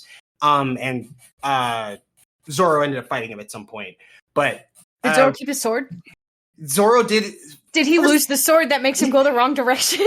No, he didn't. They actually took one of the better swords from him. No. One of the, because it belonged to like a famous Wano samurai, the one that he fought at like Thriller Bark and everything. Zoro won it fair and square, but they took the sword from him because it was like a national treasure, or whatever. But in exchange, they gave him one of Odin's swords, which is again one of the only swords in the world to ever wound Kaido, and now Zoro has it. Okay, but he's not going to be able to find the battle because he's going to go the wrong direction. He still has that, yeah. He has to hang out with everybody. Great, okay. But yeah, so like the swords show up and like the 5,000 samurai and like the worst generation, like the Straw Hats show up, Kid and his crew are reunited, and Law and the Heart Pirates are all here. And they get to show up and they push back against like, the betrayal now that Minato has been like, or not Minato, Kandro has been revealed as a mole. And apparently, you know how he's been doing shitty drawings before? Apparently he can draw very well, and he's just been like sandbagging around them. Okay. For this particular reason. And what's it called? He sneaks off with Momonosuke, but you know, Luffy vows to rescue him, and Luffy's gonna do that shit. This sounds like right, of course he is. And just before they make it to Onigashima, Jinbei's back. He made it. He was asked to show up at Wano at any cost. And he did. He showed up right on time. And he's missing a leg or something. No. He's good. Yeah, he's good. The other guys, Cat Viper and Dogstorm, you know, they lost an arm and a leg respectively. Cat Viper replaced his missing arm with a gun arm, so shout outs to him. And Duke Dogstorm replaced his missing leg with a sword leg. Oh, okay, yeah, yeah, correct. So, sure. So they're all going. Everyone's hyped. It's so good. And like they first infiltrate the base because I don't know if you remember, but Kinemon has a power. I don't think it's Devil Fruit related. I can't remember, but he has a power that allows him to turn any organic matter into a full outfit. And so he uses his power to basically outfit the entire like army so that they look like beast pirates, so they can infiltrate the base. Ooh, okay, that's smart. Then they have like a setup where like, as they're infiltrating the base, they split into two parties so that they kind of like circle around, and then Law and the Heart Pirates use Law's, room or whatever. Yeah, the room power to basically infiltrate from the back end. So like they swim through the currents with like his submarine, and then they like teleport into the base, and then they fight their way through that way. And like the back part where like they fight their way through the back, where they slash through all those dudes. That was the black and white segment that I showed you earlier. That was like the big like clash of that where they finally get to jump Kaido and everything. That was very good. And like they're like walking around, and like the Beast Pirates, they're having a party, right? Like it's a festival for them. So they're just like gorging on food, they're drinking all their drink, and they're wasting a lot of food, which is a thing that pisses off like Luffy and them, because they've been walking amongst the people in Wano. They know people don't have enough to eat, and they're just spilling like red bean soup all over the ground and shit. And like that, they start a couple of fights inside, but that's okay because they're using Luffy and Kid's inevitable desire to just pick a fight with anyone as a distraction that allowed them to move throughout the compound, which is useful. Gotcha. Because if there's enough of a ruckus over here, then there's space to move on the other side. Right. Gotcha. Right. Okay. And so like now we're in full force. You know, the Azakaya 9 have jumped Kaido, and they're fighting on the roof. With the minks, who on a clear full moon now get to transform into their full werewolf Sulong powers, where they're just like white furred berserkers that are just rushing everywhere. Right. And perfect. Yeah, and like the Azakaya 9 are fighting Kaido, and that's animated super cool, and they all have Ryuo, so they all have the ability to cut into Kaido. And it's all setting the stage for Luffy and them to get up there, but Luffy has to get up there through like Kaido's subordinates, and like Sanji's gonna have to fight Queen probably. And like the big like centerpiece of this is that Zoro goes into like probably one of the best animated fights in the series versus King, who's like this he's one of the lead performers, so like one of the top brass in like Kaido's organization. Mm-hmm. He looks like a very like he's like a cross between like a World War I soldier and like a really like expensive gimp. Ooh, okay. And he has like a perpetual flame on his back, and he also ate like all of them have like beast related fruits, Zoans. Mm-hmm. And King's fruit is a dinosaur fruit, and he can turn into a pterodactyl. Okay. Yeah. Mm-hmm. Sure. Yeah. So he's he's a swordsman. He's got pterodactyl powers. I'm pretty sure he's gonna have conquer. What does that mean? What do you mean? What is a pterodactyl power? Well, I don't know. Like, I mean, he can turn into a pterodactyl. I don't know. He gets big leathery wings, and he can fight by holding a sword in his beak. Yes. Or his little claw. And apparently, he can fly near supersonic speeds or something. Who knows? He gave I didn't even mention this. The Big Mom Pirates are here.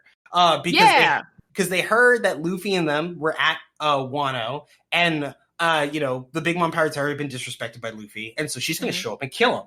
And you know what? Fuck Kaido too. Let's go kill him too. And so like they show up, but then when they get there and they're partying and stuff, Big Mom gets separated from everybody.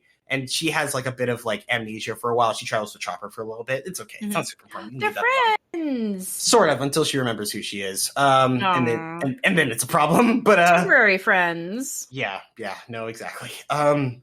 But Big Mom eventually meets with Kaido, and like they decide to have a drink. And because they actually used to be crewmates on a different ship, like something like 50 years ago, to be honest, called the Rock Pirates. And since they had that relationship, they said lean on it again. They decided that now they're going to make a Big Mom alliance because the Navy's only getting stronger.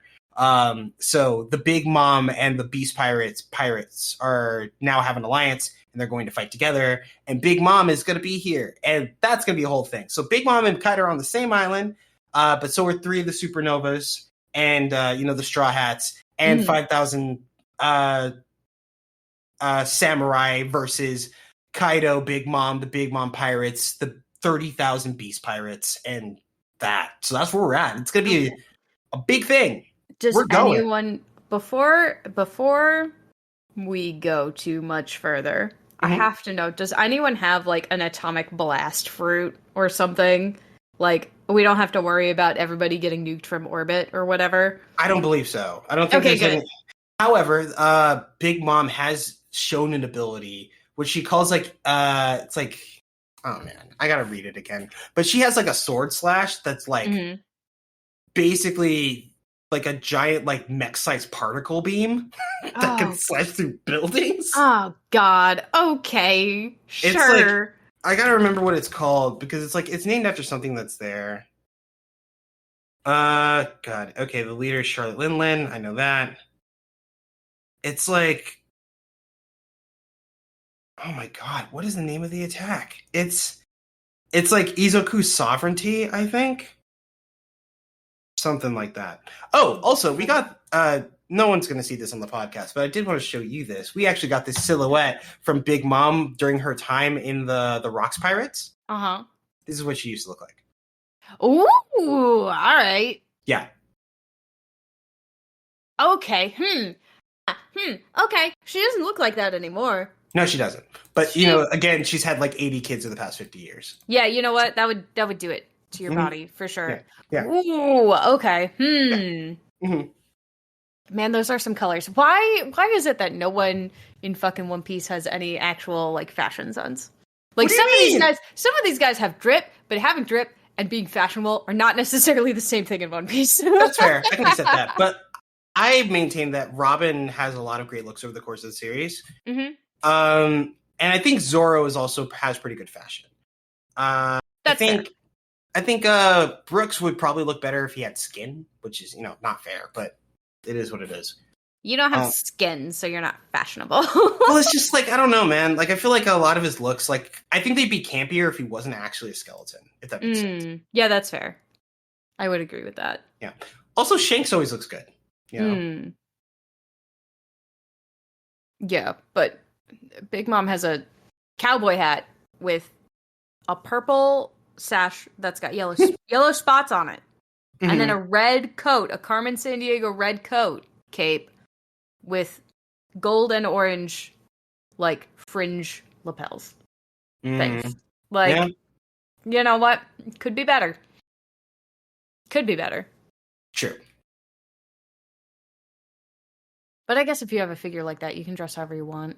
You can dress however you want. Someone's gonna cosplay it. Oh, man. I don't even know if I've accidentally seen a Big Mom cosplayer just not known, actually. Ooh. I gotta look into that. That's a whole other thing. But yeah, that's kind of where we're at One Piece at the moment. So, like, the current big fight is the Azakaya 9 versus Kaido at the moment, which unfortunately means that they're destined to lose probably, but like only because Luffy's supposed to win it. Right. And I know that Zoro's going to be fighting King. I don't know who's going to be fighting Queen, but I'm pretty sure it's going to be Sanji. And I know for sure, 100%, that the other two supernovas, which are Kid and Law, are going to be fighting against Big Mom, which will also be interesting. She was wild. Mm-hmm. I feel like I say that every time you tell me about what's been happening in One Piece, but like, it just keeps going up. That's what I mean. There's got to be a down at some point, right? Maybe when the series ends, but this is what I'm talking about. Like, also, one of the things that I actually really like about this is that, so like, this is also like the third nation liberation story that Luffy's like interacted with, right? The first one was like Alabasta, where he like, he meets Phoebe, who tries to kill him at some point, and she's a princess from a nation. He goes to the nation, and it turns out there's a warlord there that's trying to take over everything. And they slowly uncover the plot. They find out exactly what happened. They stop the plot. They beat the bad guy, and then they get to leave. But it's also like the story of like a monarchy that like is desperately trying to serve its people, but like is being like betrayed from the inside. And like to be fair, like the world government had no idea what Crocodile was doing there. Like causing the drought, starving the people, and then all of that. And like obviously, if that was something that they knew about, they wouldn't have let it happen. Right. And like it's like this complicated like mixture of like privateers and like proxy armies that are doing the government's bidding, but also like governments outside of governments, like like the UN versus like a nation that's trying to like exert its own sovereignty. And that was really interesting. And then we did the second one was Dressrosa with like Doflamingo, which was like a person who had a dubious claim to the monarchy. There was a different king there, and Doflamingo's ancestors were the kings of Dressrosa, but they became celestial dragons. They joined and they're protected by the world government. And while Doflamingo's father did willingly leave the celestial dragons, that doesn't suddenly give him right to Dressrosa, but he took it by force and like betrayed the people. As a result, literally instituted slavery in a way that no one noticed, which is crazy. Like, all the toy soldiers and stuff. And then like now we have like Wano, which is like another liberation story where like the people, they know what happened to them. They know that their nation was stolen from them, and they can't do anything about it because literally the strongest man's behind it, and they're being perpetuated into weakness by like terror tactics and like food insecurity. And like, I think that's probably one of the more salient things of like one of the more salient expressions of like occupation that has happened to even have like a puppet leader, which the other ones didn't have. Like Alabasta was sort of a puppet leader, where if you imagine that like Crocodile's the one that's really in charge, but they let the king of Alabasta look like he's running things. And then Dressrosa, like there wasn't a puppet king, it was just a despot. And then we have a combination of like a puppet king, which is Kurozumi, and then the despot, who is like Kaido. One significant difference here, which happened entirely in the background. Remember how I told you about how like there is a sort of a power balance between the warlords of the sea, the navy, and these powerful like privateer pirates that the government enables. which were the warlords of the sea, right? Yes. The Yonko, the warlord. Well, like, the warlords, the Yonko, and the Navy. Well, during Reverie, which is the world leaders met and they discussed their issues. The kings of both Dressrosa and Alabasta, the rightful kings of both, which both interacted with the Straw Hats, both dealt with warlords in their own right, asked the world government to abolish the warlord system. And so when that happened, because that cleared with like a resounding yes, because the Navy believed that they were confident enough to defend the seas without the need of the warlords now. That means that the pirates that were normally protected, that were given a carte blanche to do as they will, were now targeted by the government. Like there are Navy soldiers looking for Mihawk right now. They put a 5 million berry bounty on him. Not 5 million, excuse me, 5 billion berry bounty on him. 5 billion with a B. Yeah. Gecko Moria, who was the antagonist of Thriller Bark, who like can take the dead and turn them into undead soldiers as long as he's able to steal their shadows, is now being targeted by the world government. He's on the run in his ship/island that moves throughout the sea. But, you know, there's that. Right. That's also happening. And Boa Hancock, who is the leader of like the Amazonian island, is also being targeted. Like they're actively raiding while the Land of Wano stuff is happening right now, which is going to bleed immediately into the next arc, which I'm also really excited to see. And we're getting flashes of all this stuff while this is going on, right? Yes. So we're getting a lens into what's going on outside while all this other stuff is going on, so that we know when at this point we know stuff that Luffy doesn't know. Correct. Yes. Okay. Imagine having to keep track of that many moving parts. It's pretty wild. You probably need a full staff. I want to play D&D with this guy. With One Piece Man, please. With Oda? Yeah, it sounds like a great campaign, honestly. Oh, man. Ooh, also, I did want to talk briefly about this, since we're here. It's not quite anime, but the One Piece live action's out. Yeah! And it's good. Like, I am overjoyed every time I see another character that I recognize. Like the casting is just immaculate. The people they got to put Kobe, for Mihawk, for fucking Morgan, for Helmeppo. Like Gold Roger was perfect. Garp, Luffy, Sanji, Nami, even like the Arlong Pirates, the guy that they got to play Buggy the Clown. Even like when they did the execution scene where they killed Gold Roger at the beginning. They showed like the people that were there, and like in the first like panels of the One Piece, I don't think they were actually there, but we've seen that scene over a couple of times that they keep showing us different people. Like Monkey D. Dragon, like Luffy's like actual father was there. Pre-transition Crocodile, because it was kind of a throwaway line at first. That's what people thought, but there's a character who people can be openly trans in the One Piece universe. There are several that are.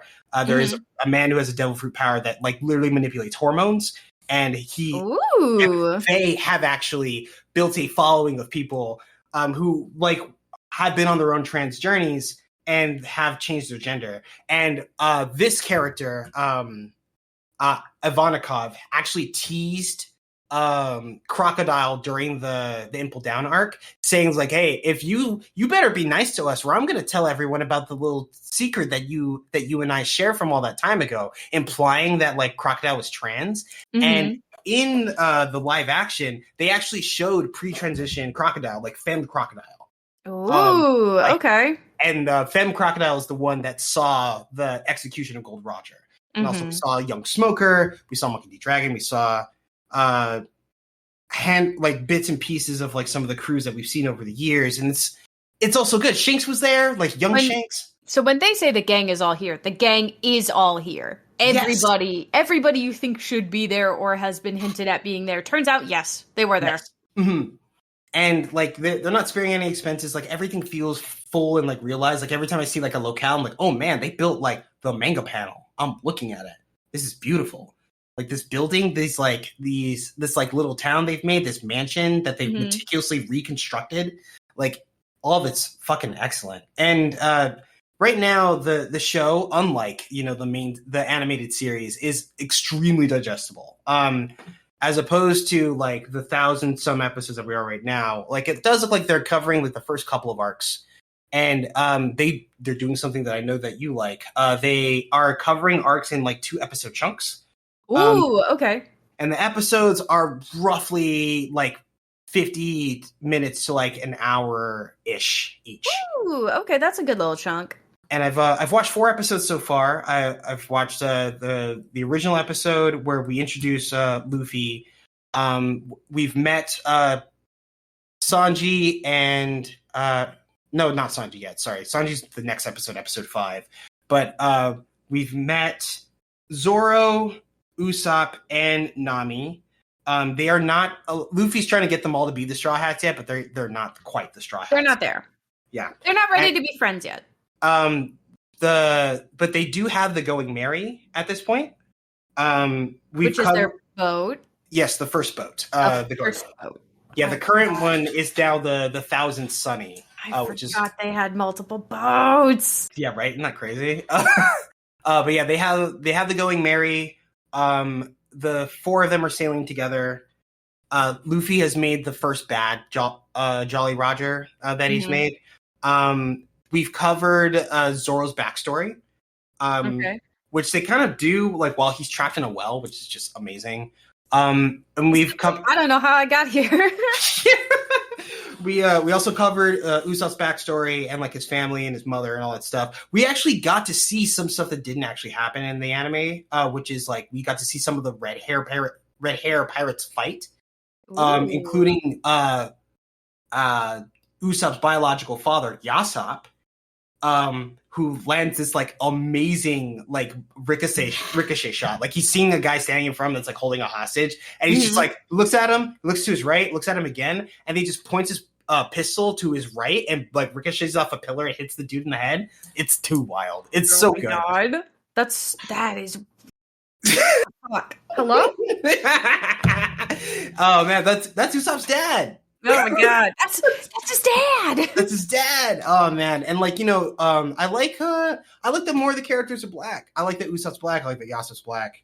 Isn't Usopp supposed to be black? Usopp. I heard that like when they were doing the casting, they made a very big point to try and cast people like as the mangaka visioned them. Yes. And Usopp is supposed to be black, and I guess they just didn't do that over the years. That's a whole other thing. I'm gonna be really upset if like Robin isn't great, but we'll get there when we get there. I could see, even with like Netflix standards, where like they cut off shows like at their heels and everything. I could definitely see this show getting to like the Alabasta arc and finishing it. And if they do nothing else from that, I think I could be satisfied with that as a live action rendition of it. Like, if they want to keep going, I'm going to watch it for sure. But it does look like this is going to end near, like, the end of the Bharati arc. Or no, the Fishman Pirates, I think. So, like, they're going to do Bharati where they pick up Sanji. Zoro's going to meet and lose to Mihawk. And, like, now understand where the ceiling is for World's Greatest Swordsman. Which is just such a great moment, honestly. And then I know for sure because I've seen the live action rendition of the manga panel, which is the conflict with the Arlong pirates and where Nami actually joins the Straw Hats, where she's like loyal to the Straw Hats. Where she's like, listen, all right, fine, I'm here. Yeah, exactly. Yeah. And so I'm looking forward to all that. I got about 4 episodes to go, and that's forthcoming. But I'm glad it's been good. Yeah, it's really good. I think I love it as a fan of the series. But I do think that there's enough that's like clearly explained, and it's not like they put everything there because they can't. But but there's enough going on that pulls you into what's good about One Piece and what it really, really is. Like I've seen people who are like, man, this like silly shonen bullshit isn't the One Piece I know. I was like, damn dog, it's crazy that you didn't watch this show despite there being over 1,000 episodes. You know what I mean? Yeah, right. But like, I can't believe you said you've seen 1,000 episodes of the show, but I don't think we watched the same fucking show. Yeah, right. Like it's wild, but like I think it's a good show. I think it's funny and it's bright. It's hopeful and honest. It's brave and like articulate.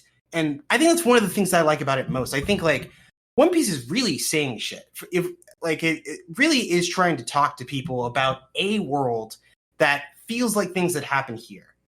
And like the people that see it. And I guess the people that don't. And like that's their business, whatever. But like One Piece is a piece of art, a medium or a piece of art that transcends multiple forms of media at this point, live action, animation, manga, that has things to say. And if you're just trying to get into it, if you want to touch the thing, the Netflix series is a great place to start. What a time. Wow. Holy shit. I'm never going to watch One Piece. I might live action. I'm never gonna watch the animated series. There's still simply too much, but I do enjoy every time you tell me everything that's happened. So many things happen all the time, and every single time I'm delighted to find out what happened. You're just like, oh, really? That happened? That's amazing. I'm like, all right, I'm ready. I'm settling in. This is where Rocky tells me a great story about some kick-ass pirates. Hell yeah. If you don't want to watch One Piece, just listen to these episodes of Rocky talking about One Piece. You're gonna know the whole show, and also it's gonna be great. Then just pick an episode and watch it, and you'll know about where you are. So it'll be fun. You can pick it up anywhere at this point. You can just lie and just start watching an episode, whatever the current one is, as soon as Rocky finishes catching up, and you'll be as caught up with me. It'll be perfect. I can hear that. That I'm willing to abide by that. That sounds fair. I'll start watching it when we catch up. Oh, man. That's a lie. I might. It seems good. It is good. I might be sold at this point on One Piece. It's good all the way through. I think there are some times that it feels like a slog, but I feel like most of the time when I felt like that, when I feel like, oh man, I gotta get through all this, it's mostly because I'm thinking about, I want to be caught up and I want to not have to watch this all the time. But if I'm thinking about my experience of sitting there watching the show, I'm always having a great time. It's been a delight. It is genuinely good. I have bad news, everyone. One Piece is good. One Piece is good. The bad news is One Piece is actually good, and maybe we should all be watching it. Man, I remember I told my boss one day, who's also an anime enthusiast, and it's okay, so I got to tell you something. What? It's okay, so I've watched 750 episodes of One Piece, and he's like, yeah. And it might be one of the best anime of all time, and he's just fuck. Right? Yeah, that sounds like the exact correct reaction. Just God damn it. Yeah. I fully understand in my heart of hearts, it would not have this many episodes, this much merchandise, this strong of a following for anything else other than for it to be a cornerstone cultural touch piece. Yeah. Right? Yeah. But there's so much. There's it's so overwhelming. Much. Yeah. And one day it's gonna be over. And I feel like it's gonna be I'm so afraid it's gonna be, remember when the book series that was every American and most countries middle school, high school. What house you were gonna be in, yeah. Yeah, right, exactly. When that book series ended and how big a deal it was. Yeah. It's gonna be that, but bigger. I understand this. I look at One Piece and I'm oh, we're in trouble when this ends. Yeah. People are going to be inconsolable. You're going to take a week off afterward. I will probably take a week off once One Piece is over. Yeah, there will be a mourning period, a country mourning period where everyone will be in Luffy cosplay and shit. Man, Teagues, when again, I was on the outside of it when it was happening. I get it now, but when Ace died in the series, that day in fucking 2013 when those chapters came out, and then when that anime when it was animated, I think a few years before when the manga, but 2013, I remember people were just yeah, I'm not doing anything today. Ace is dead. Fuck everything, dude. Yeah, I don't know what to do with my what am I supposed to do with my life now? Ace is dead. He just died. I was not ready for that emotionally, physically, mentally, and now I have to just go to work. Yeah, fuck that. And you're just I don't get it, but okay. And now that you've seen it and experienced it, you're like, nah, man. Ace, I just got to the part where Ace died. I fucking get it. I'm not doing shit today. I'm not doing shit. No. Like, don't ask me for anything. Like, oh my god. Excuse me, I am in mourning. Please respect my privacy at this time. Ace has perished. Like, if Luffy actually died, if that's how the story ends, if Luffy actually dies, like, he becomes the Pirate King and then dies being the Pirate King, I think everything would stop. I think commerce would cease. That'd be a fucking mess. Oh my god. Imagine they do one of those arcs where, like, everybody is dying on the way to the final battle. Oh, you know?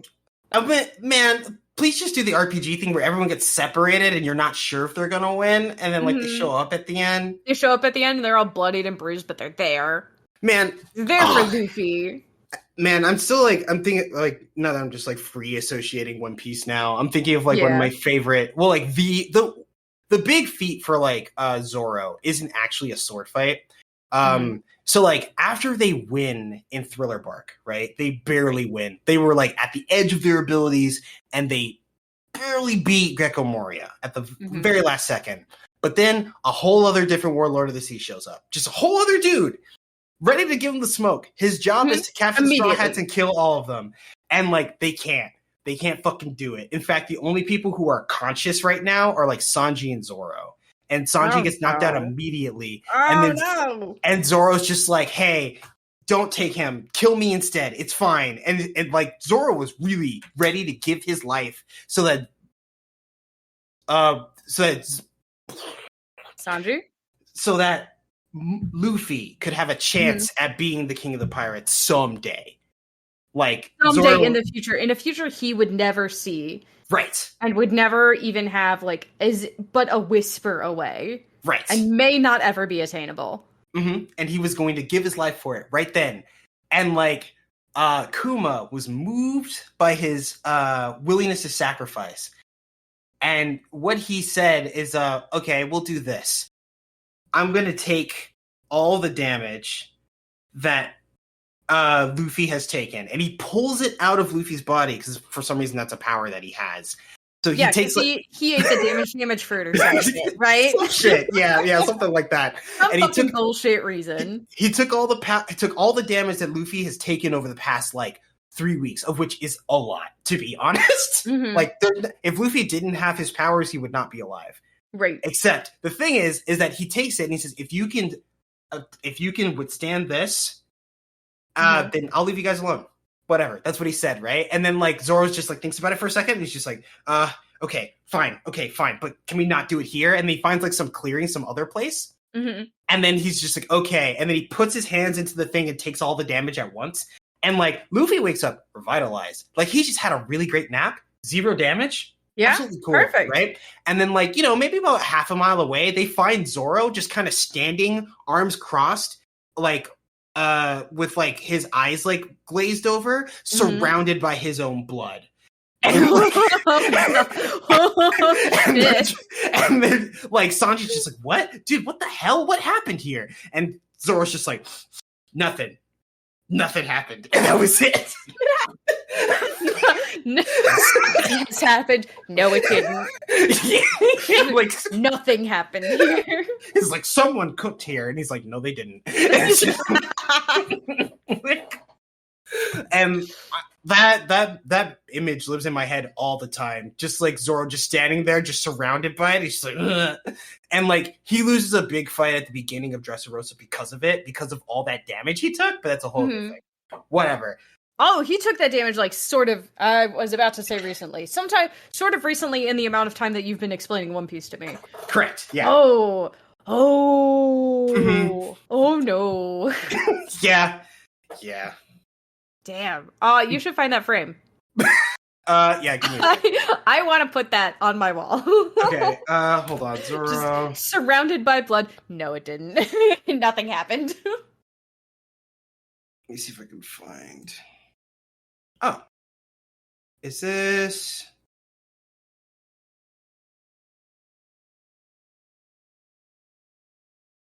Okay, so this is the frame. You can see it here. This is just what Zoro looked like when they found him.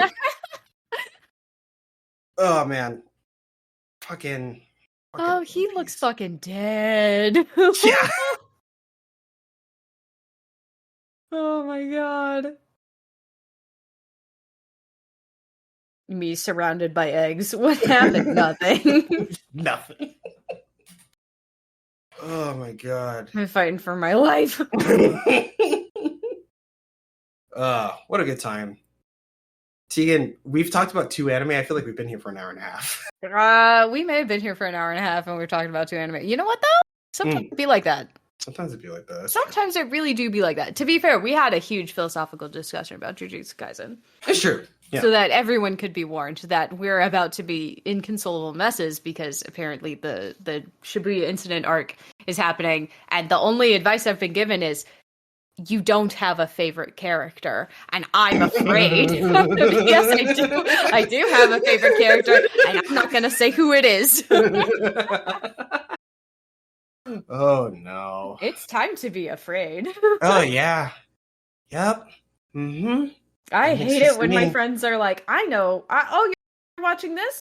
Oh, yeah, we're coming up on this. You don't have a favorite character, do you? And I'm like, no. It's like, that's right. You don't have a favorite character. Should I have a favorite character? And they're like, no, you shouldn't. And I'm like,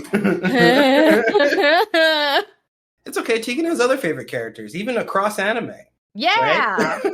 So many favorite characters. You know who my favorite character is? That guy we just saw in Bleach. A fucking Gremmy. Yeah, Gremmy. Gremmy's my favorite character in Bleach. And he's just a brain now. He's just a brain now. He's just a brain in a bottle. Oh my god. So here's what happened, right? Mm-hmm. We last left off in Bleachland. I don't know where we last left off in Bleachland, actually. Let me look. I think it was before the wrestling dude fight. Yeah. Yeah, we were about to fight All Might. I don't care about America's favorite All Might wrestler. First of all, he was awful. I hated everything about him, which I think was the point. He represented every part of American culture that I despise, and also they didn't kill his little cheerleader, and so that just kept making him powerful. Because apparently he runs on true shonen protagonist logic, where his little tiny friend is like, I believe in you! And then he just gets stronger for reasons. Yeah, that's right. Mm-hmm. God, hate that guy. And then we like flashed into like their little like makeshift hospital thing. The Soul Reapers, right? That's what they are. The Reaper Society, like little hospital thing. With the little girl, the tiny girl whose power is just, I don't know, she just believes in herself or whatever. She believes it and it happens or whatever. I don't know what her power is. What's her power, Rocky? No. You mean the pink hair girl, right? Yeah, the pink hair girl. No, she's just extrasensory. Like she can see. Oh, okay. She's just cute. See stuff. Yeah, she can see stuff that other people can't see. She's like a cat. Yeah. She's just like, oh, the demons in the corner of your house? Yeah, they're there. Yeah. Let me get them for you. And you're just like, the what? Oh my god. But so like she's there and some dude shows up, creepy dude, and he's just like, oh, here's what I do. I just erase your memory of my existence, and then you just can't see me anymore. Right. And somehow she like repeatedly almost hits him. Right. And then it turns out he's a made-up guy. By a different guy. Yep. Whose name is Grubby, and who has used this dude's distraction to get in behind them and kill the people who were in like the hospital, essentially. Right. And then he tells the creation that oh, you don't actually exist, and then he just ceases to exist. But the entire time he is ceasing to exist, he's like, but I'm real, I swear I am. And he's like, no, you're not, haha. And it's like, you think, therefore I don't believe you anymore, and now you don't exist, haha. Which is such a wild fucking power. And then like he proceeds to start kicking ass, right? But here's the thing, right?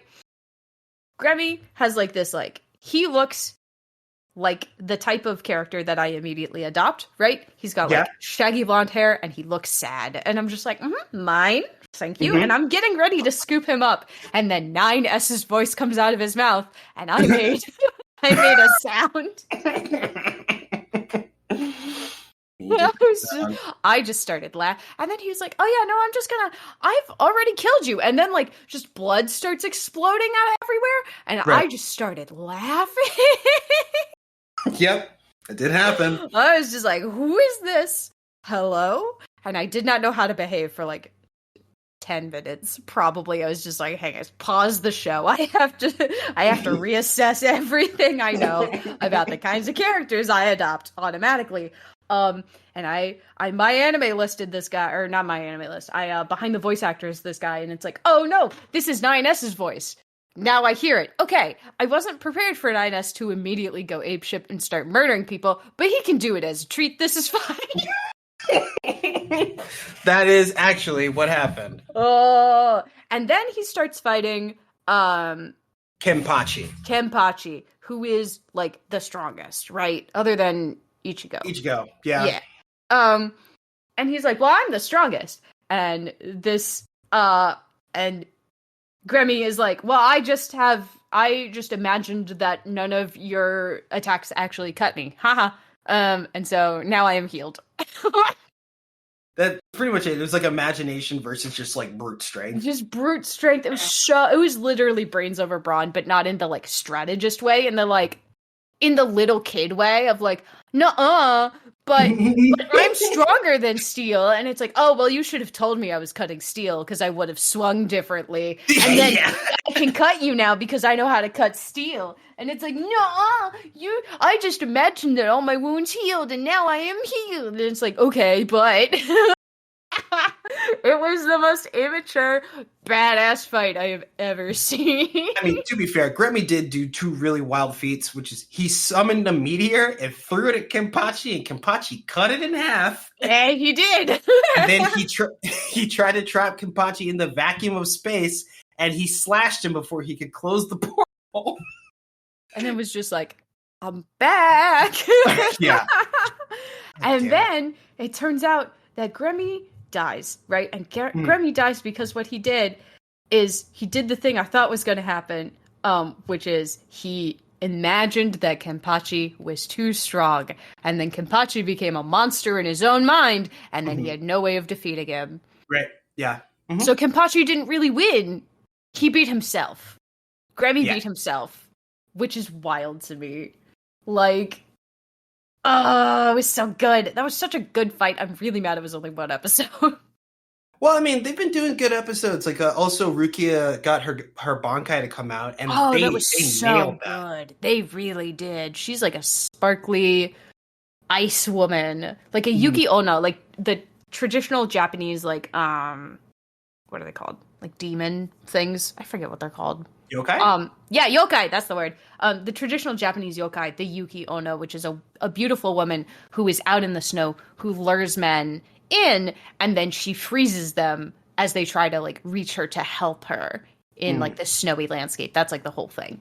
And she essentially becomes a Yuki Onna. She is so cold, and they make her, like, this beautiful, sparkly, like, ice robe. Oh my god. And she, like, there's that nice, like, little, like, that sound where, like, ice on branches, when the branches move slightly and they make that, like, bell, like, tinkling sound.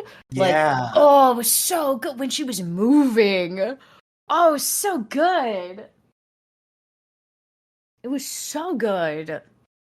And then it's just like, okay, now you have to, and her brother is there, and he's like, okay, now you have to warm your body up very slowly or you're gonna break yourself. Yep. Horrifying thought. Like, she went so far. She went like to absolute zero, I think. Yeah, I think she actually right? went down. Is that what they said? Zero. Yeah. Which is just impossible to imagine also. And then it's just like, okay, now you gotta very slowly bring your temperature back up or you will shatter yourself and you will die. And like, what a double edge to have, you know? Yeah. Yeah. But, you know, sometimes it'd be like that.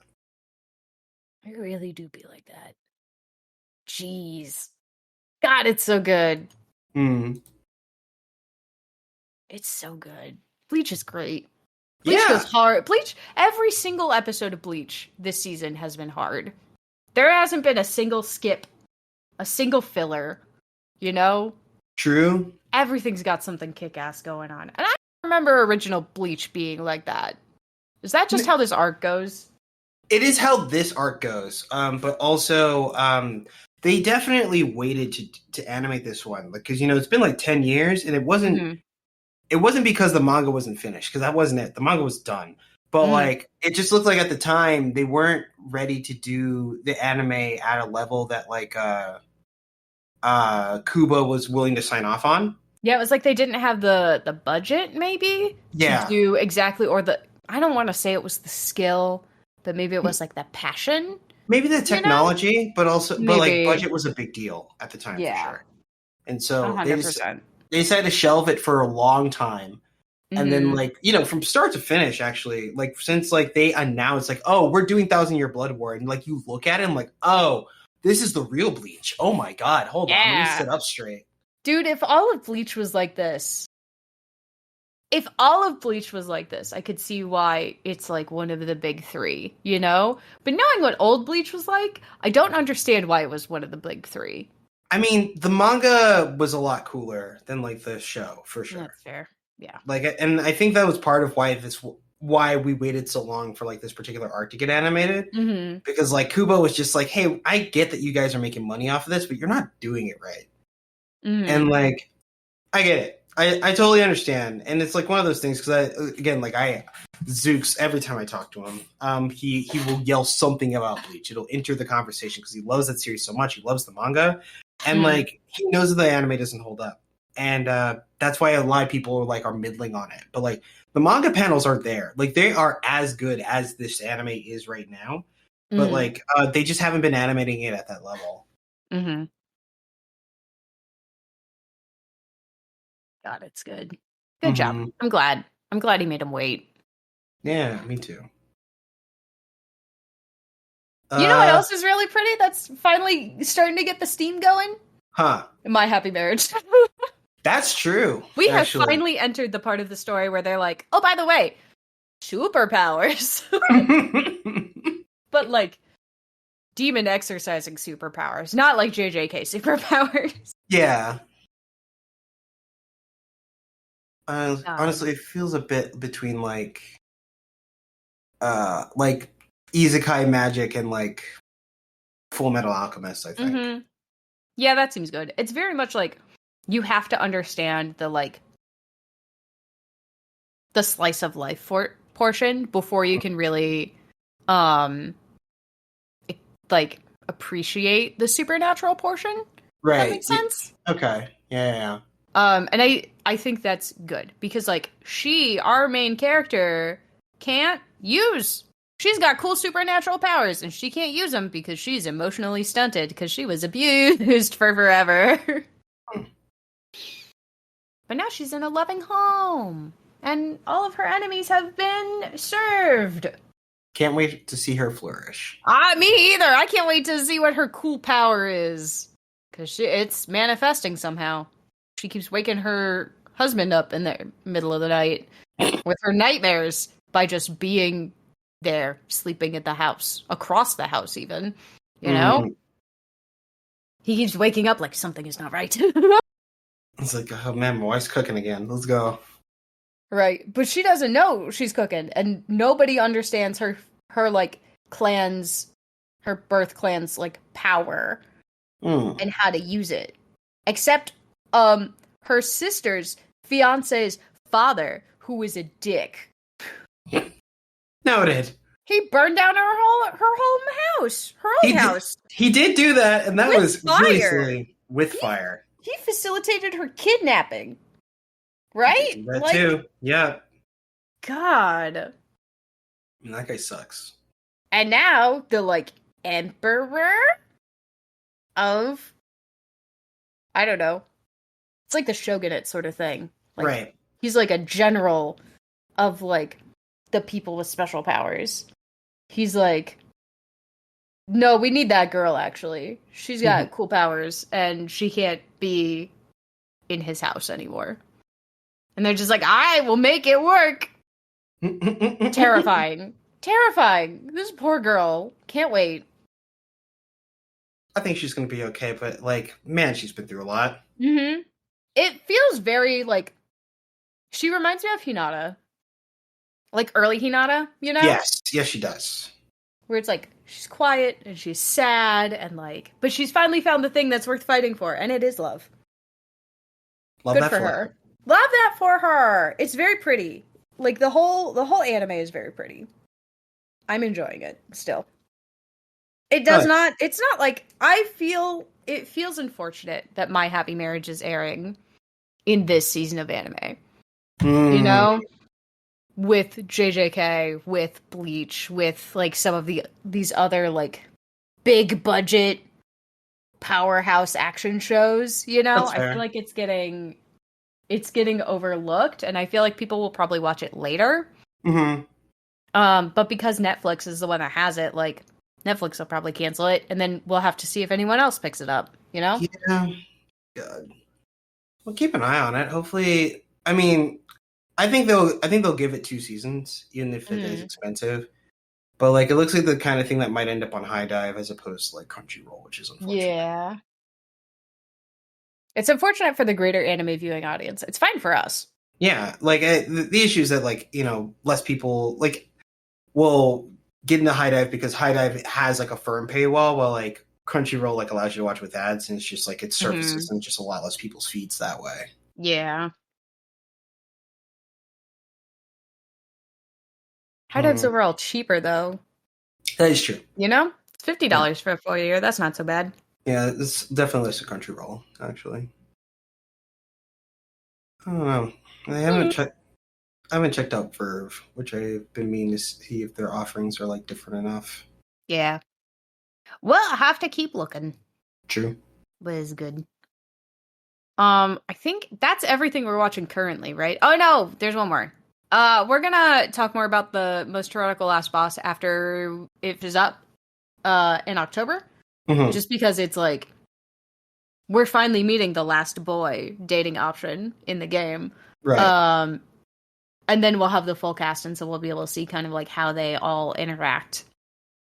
But so far it's very my next life as a villainess, all routes lead to doom. Like, it's very much in that same vein. Mm-hmm. It's just not as, I want to say it's not as silly. It's, like, trying to be more serious, but I don't know that the writing is, like, supporting it, if that makes sense. Yeah, like, it's the content is a little light, but, like, they're definitely going for a different vibe, and it may not be lacking. Mm-hmm. That's fair. It might be that the manga is better. I hope so. I hope so, too. Maybe one day I'll read manga again. Who knows?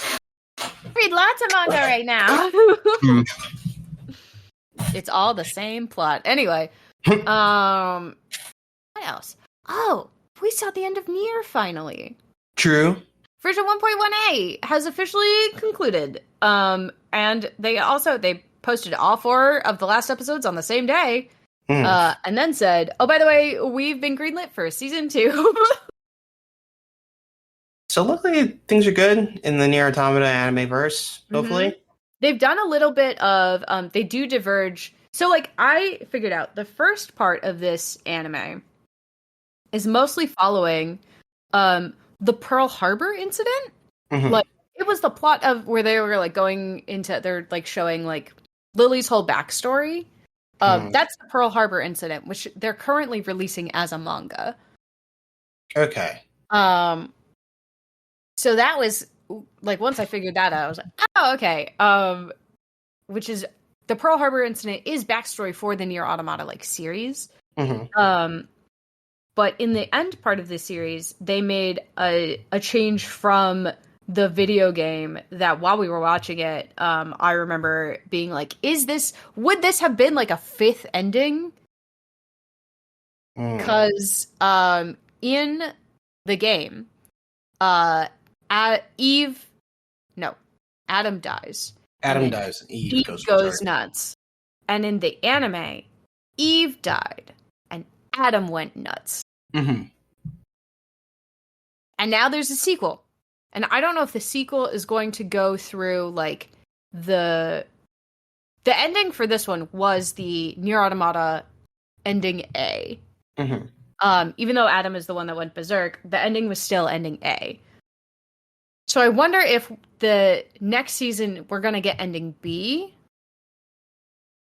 Or, like, maybe they'll do endings B, C, and D. You know? Because they did, in the Pod Puppet plays, they've done, like, they've been doing the, like, incidental endings. Mm-hmm. The, like, the eating a mackerel one, the, like, 9S wandering off one, like, the non-story, non-canon endings. Right. Huh. I don't know if they go through 3 endings in one go. But I guess it's not quite like a recreation of, like, the game's story, like, 1-to-1. Yeah. But I'm wondering if they're just, like, making changes, like, just for kicks, or if they're trying to say something. I don't know. And I don't think we're going to know until we see the next season. Okay. You know, because they did end this season with 9S, like, rebooting and finding the data about the colony on the moon not being real. Mm-hmm. You know, like that, like, he has that knowledge in this ending, which is knowledge he doesn't get, you don't get, and he doesn't get until, like, near the end of his playthrough. Right. So, I don't know how they're going, and they didn't do the part where, like, all of the soldiers get corrupted, which is what leads to the ending C and ending D. Mm-hmm. So, I don't know. I don't know where it's going. I'm interested. I'm still very interested in this franchise. I mean, it still has a lot to say, I think. I know I want more. Please give me more. I'm gonna eat it all up. God, they went to the copied city. It was so cool. That was cool, actually. And they even, like, they went to the copied city, but they went to the copied city in a way that, like, is a little bit different from what we, like, the gamers experience. And the version of the copied city that they go to in the anime is almost identical to the version of the copied city that that one person modded to make, like, a chapel in. And I was like, we were watching it, and I was like, hang on a second. Was that person who modded that, like, were they in on the anime production somehow, and, like, that's part of why it got delayed so long? Could be interesting. Could be interesting. Could be a thought. Who knows? God, it was cool. This show is good. Now that it's all complete, I recommend everyone watch it. Now that we're not going to be waiting 4 months for the next episode. I hope this doesn't end up in delay hell for season 2. Same.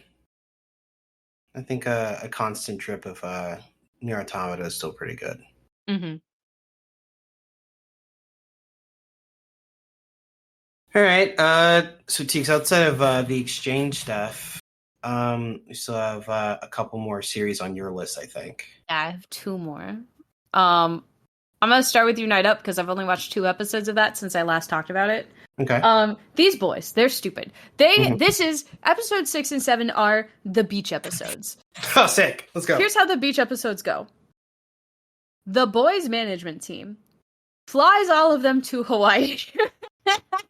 All right. They're going to shoot candid photos and do, like, essentially, they want everybody to, like, have a little excursion. They're shooting pictures for, like, some, you know, merch release or whatever, photo cards or whatever. And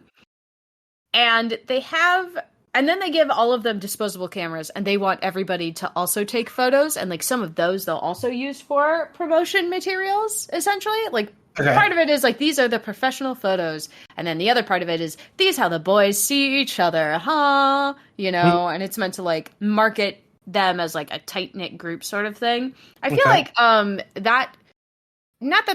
Nico. Not that that's something that is happening more, but it's something that's become more, like, commonly popularized with, like, the K-pop media cycles, because, like, those boys, like, they have public facing Instagrams, which are also, like, I'm sure run through by management, but also makes sure to highlight that, like, this is me, and also this is me with my friends who I do performing with. Ayo, you know, like, yeah, a little more like candid, a little less polished, but still, like, you know, it runs through management sort of thing.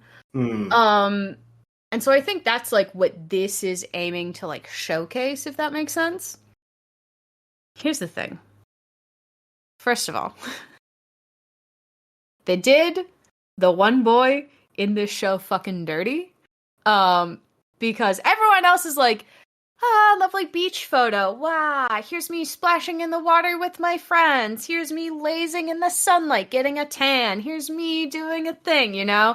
And they have the femme looking a boy tucking one, like, his long silky hair strands behind his ear and eating a slice of watermelon.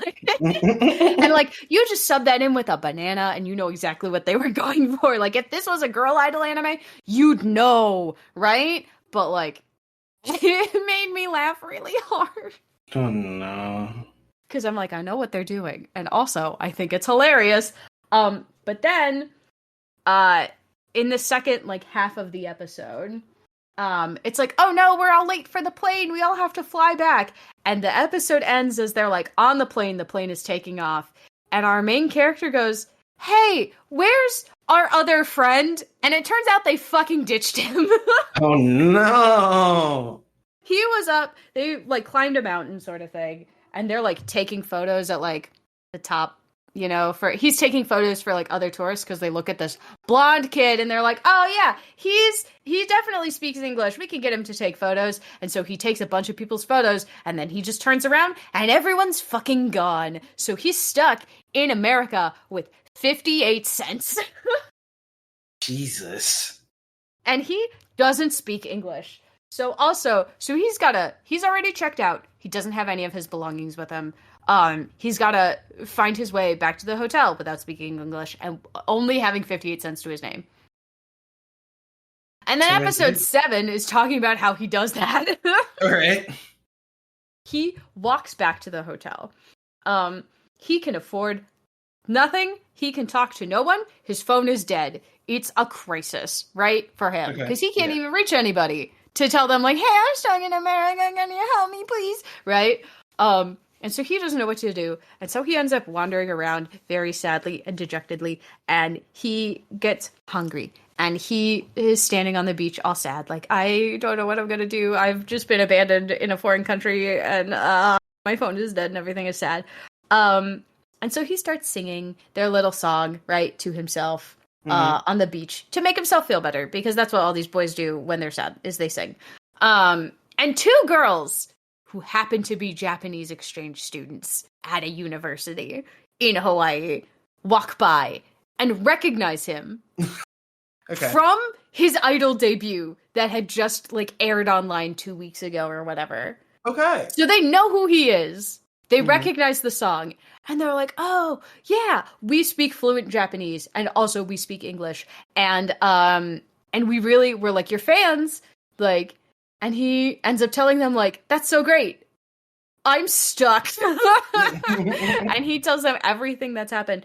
And they're like, oh, no. Well, like, you can use our phones to, like, charge your phone, essentially. And then we'll, like, and maybe you can get in touch with your management that way or whatever.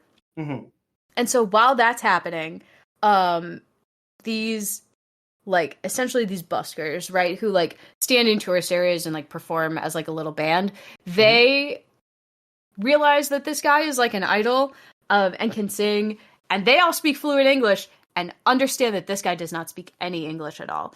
And so they're like, oh, you want to, like, you need to earn some money? Like, we can help you with that. We got it. And they, like, stick him in front of a microphone, and he's like, what? I don't speak any English. What are you doing? And they're just like, that's all right. Sing it. Like, do you know this song? It's a very famous anime song. And then they play the one anime song from a non-existent anime that's essentially totally not Yu-Gi-Oh! That this kid happens to know, like, all the words to and is, like, part of how he's bonded with, like, his other performance mates. Right? It's so dumb. Right. And he sings that song, and, like, and then he's saying, like, they go over like some other songs that both of them know, somehow anime songs mostly from non-existent anime that exist in this world. And they this band essentially that like performs here every night gives him all of the money that they earn because they're like, you don't have any money and you don't speak any English, and like songs come from the heart, and like this is how we can give back. Oh my god. And he's just like, I don't understand, but cool. That's pretty wild, Teeks, I'm not gonna lie. It's so stupid. And so he goes and he gets his McDonald's burger, right, from the Wacky D's down the street. And then he goes, they help him navigate back to the hotel. They like drive him back to the hotel he was at because somehow they figure that out. And he talks to the receptionist. And the receptionist is like, oh yeah, don't worry, your manager called ahead and they told us like that you were stuck here, so we've rebooked you a room for the night and we're gonna take you to the airport tomorrow morning. You already have a ticket. Like they already took care of everything for you. And he's just like, oh thank God. So stupid. I love that for them. I also love that for them. And it also has solidified for me that like this is actually the second best like singer in the main group. Obviously like the best singer is the guy they picked to be the leader, even though he's like just I don't know if I want to be an idol kind of thing.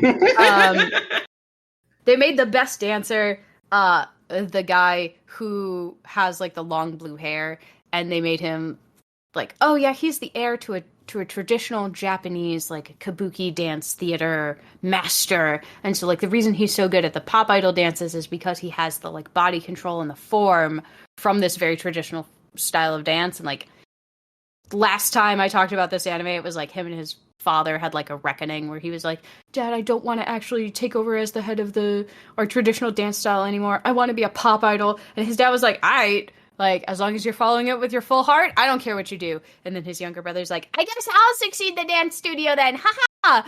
Secretly, I've been practicing anyway. Ayo. You know, like, great for you. That's your growth moment. And this guy's growth moment was, I've been abandoned in a foreign country. Oh my god. And, like, as someone who was also accidentally abandoned in a foreign country, I relate. I grew a lot from that, and I'm sure this kid did too. God, it was so funny. This whole show. This show is just goofy. This show is so not serious. In every way that like Idolish 7 is very serious. Which is another show that I would like to share with you later. But like in every way that show is like so serious and dramatic things are happening all of the time. Like the drama that happens in the show is so not, it's fine. But like they still put in all of the effort to make like all of the songs good and all of the dances good, which I think is fun. You know? But yeah, it was good. Unite Up, good. Still not a strong recommend, but like if you're looking for something to have on in the background and you like good songs, yes. You know? Fuck with you don't have to pay attention to Unite Up to get like the gist of what's happening. You know, you can watch the entire thing subbed and not really pay attention to the show, and like you'll look up and you'll know what's going on. Especially if you're like familiar with idol anime and like the kind of tropes that happen. So that's nice. Sugar Apple Fairy Tale on the other hand. This show can't fucking catch a break. Oh god. This poor girl, okay? So like we last left off, right? They won her and her studio, the studio that she's joined as the master artisan. It's the first female master artisan since her mother, and also like, you know, all that nonsense, right? She's joined a studio. She's gotten her fairy back, her companion fairy. Who's not her companion fairy. She's gotten him back. All that stuff. Good. Yes. They won the opportunity to build all of the sugar and confections for the big religious ceremony that's totally not Christmas that happens in the middle of winter, right?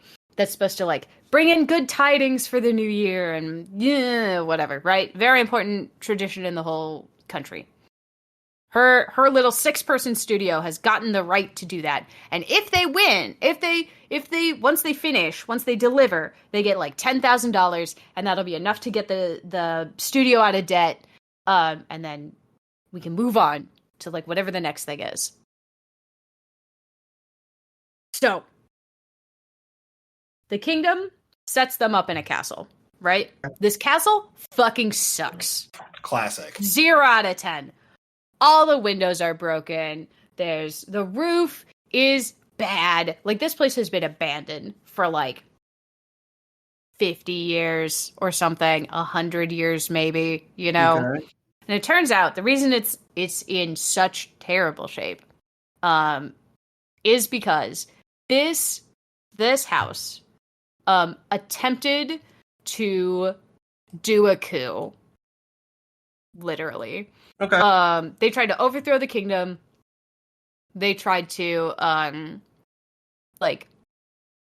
be new order, blah blah blah, right? Okay? Sure. Yeah. They lost terribly. And so the kingdom came in, the king ordered essentially that all of the family, the crest here, to be eliminated. All of the things of value were taken or sold or whatever. It was essentially looted, right? And all of the portraits of these people destroyed, the whole thing. And now it's abandoned, and they only use it for this particular purpose. They send people here when they're working on the stuff because it's close to the holy capital of the city, and so they can work in peace and also deliver everything on time if they're like running short, you know? Right? Mm-hmm.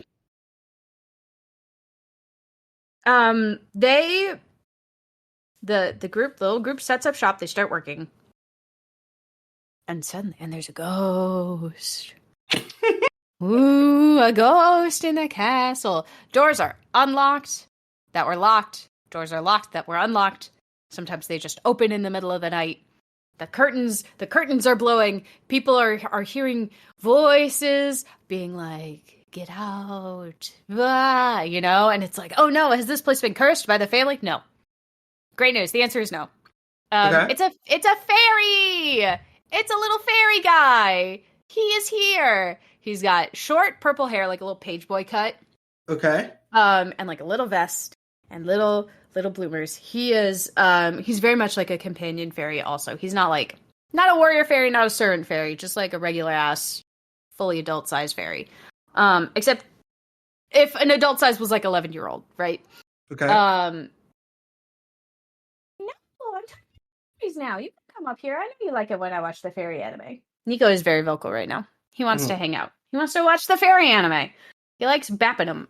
Anyway, it turns out this kid was the master of the house's companion fairy. And when they went to war, he said, I need you to watch the house for me. I forbid you to eat any food that I haven't given you. If you want to eat food, you know, after like the food in this house is run out, you have to leave the house. Okay? And that's it. I'll see you after the war. And then he left. And he did not come back. Okay. You know why he didn't come back, right? Because he died in the war? Yeah, because the coup failed. He either died in the war or he was executed afterwards for trying to do a coup.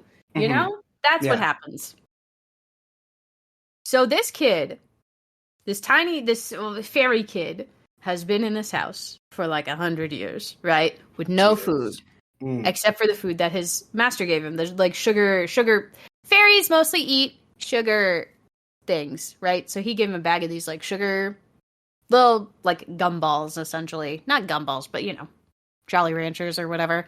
That had like the family's crest in it. And he was like, you can eat these. And, you know, that's it. That's all you can eat. I'll see you after the war. Bye. You know? And he's like, I'm going to protect this house for my master. I'm going to do it because he's my friend. And I'm going to do it. I'm going to protect it. And so every year he tries to scare the artisans into leaving because he's a spooky ghost and he has the power of invisibility, which not every fairy has, right. But he does. They end up catching him because he tries to scare our main girl. and she screams, and then Jean-Michel shows up, and he's like, what are you, haha, I got you, and he like gets this little kid in like essentially a headlock, and this little kid's like, oh no, I've been caught. And then he passes out, because he is starving to death. Right. Because he only is allowed to eat these sugar things, and he hasn't eaten them all yet. He only has a little bit left, and he's refusing to eat them until his master comes home. Because he's staying in the house to protect it from invaders. Right. Because that's the thing he thinks he can do. Obviously, he's not doing it, right? Mm-hmm. Nobody is trying to invade this house. It's just horribly in disrepair. Right. During all of this, right, this region gets some unseasonable rain. Imagine what that does to a bunch of sugar artisans. I mean, with unseasonable rain. Didn't like melt all the sugar? It ruins it. All of the sugar, they ground all the sugar and they put it in like where like the wine cellar would be, essentially, to like keep it cool and dry, right? Okay. Well, it leaks, it gets all leaky and flooded and humid. But these barrels aren't like fully on the ground, they're like on the little shelves. So even though the room like floods a little bit, it doesn't get wet. But the humidity makes all of the sugar rock hard. So now they have to regrind all of the sugar that they already ground so that they can keep working on it. And also, they can't keep it in this humid basement anymore because it was a dry basement, now it's not. Oh no, and there's only 6 of them. What are they going to do? They're never going to get it done in time because half of them are going to have to be regrinding the already ground sugar to make it not hard anymore. And the rest of them are going to have to be working essentially sun up to sundown to make these giant snowflakes so they can make these big sugar sculptures because they need like 20 of them or something to line a church so that their artisan shop doesn't get into more debt and get closed. Nonsense, right? Sounds like a lot, yeah. In the middle of all this, okay, the headmaster's daughter shows back up. The girl who stole Jean-Michel, right? Okay. Jean-Michel. She shows back up. She's got in tow a new companion fairy that she bought with money, right? Okay. Money that this fucking sugar artisan shop does not have to spend because they are $10,000 in debt. Jesus, okay. He is an opal fairy, which means he's a fairy who was born from an opal. Okay. Basically. Some human looked at it and went, wow, that's so pretty. And poof, fairy born, right? Neat. He is immediately antagonistic to Jean-Michel. They do not get along. The opal fairy is very excited to see another gemstone fairy. He's like, oh, we're the same. I get it. Like, we can get along. We understand each other in a way that these humans don't, right? Okay. And Jean-Michel is like, fuck you. Fuck you, actually. You don't understand shit about me. You don't know my life. You don't know me. Go away, right? Mm-hmm. There are still 2 other plots going on. There's the ghost fairy kid who's dying of starvation. And there's the sugar. Sugar is being reground because everything has been ruined, right? In the midst of all this other fairy shows up and is being purposefully antagonistic to Jean-Michel. He's like getting close to our main girl and making her all like blush and stuff. But like with discomfort. He's absolutely coming onto her in a way that is creepy, right? It's creepy to us. It's creepy to her. But she's having like the normal bodily reaction of someone who is being like pursued, you know? Where like she blushes, she gets all flustered, she doesn't know how to handle it. She is 14! She's 14 years old! We're talking Sailor Moon age. It's not her fault. She doesn't get it, okay? But like she's uncomfortable and she doesn't understand why. Like when Jean-Michel does the same stuff, it's fine. But when this guy does it, it's wrong. And she's not understanding the difference yet because she's a kid, right? Okay. See, this is the thing, right? So like the opal fairy like touches her hair and like goes to kiss it and she's like, I don't like that. Like, do not. I'm leaving. But Jean-Michel does it and it's fine. And she's just like, why is it? What is this? Is it because I trust Jean-Michel? Is that why? Or is it because like, is there something I don't get? I don't know. I don't know what's up here. Fair enough, you know? So our heroine, is still trying to be. They never, like, no one ever fucking says her name, which is why I never say her name, because I don't fucking, nobody says it enough for me to remember it. Everyone says Jean-Michel. Nobody says Anne. No one calls her Anne. It's just you. Her name is Anne. Anyway, like, God, all the fairies' names, I know them all. I don't know anyone else. Amazing. It's great. Because they're always just talking to each other, and you don't say everyone's name every time you like speak to them. You know. I get what you're saying. Right. So anyway, so the Opal fairy is like, I know what we're gonna do. We're gonna have a little contest, right? And if I win, I'm gonna get to touch your little girl however I want. Like, I hate that. You're not gonna be able to stop me, right? And he's just like, Jean-Michel is like, you're also a gemstone fairy. Like, let's just fight like regular warrior fairies would do. Gemstone fairies are warrior fairies, right? That's their like class or whatever, because they're like stronger than like the nature fairies or whatever. Sure.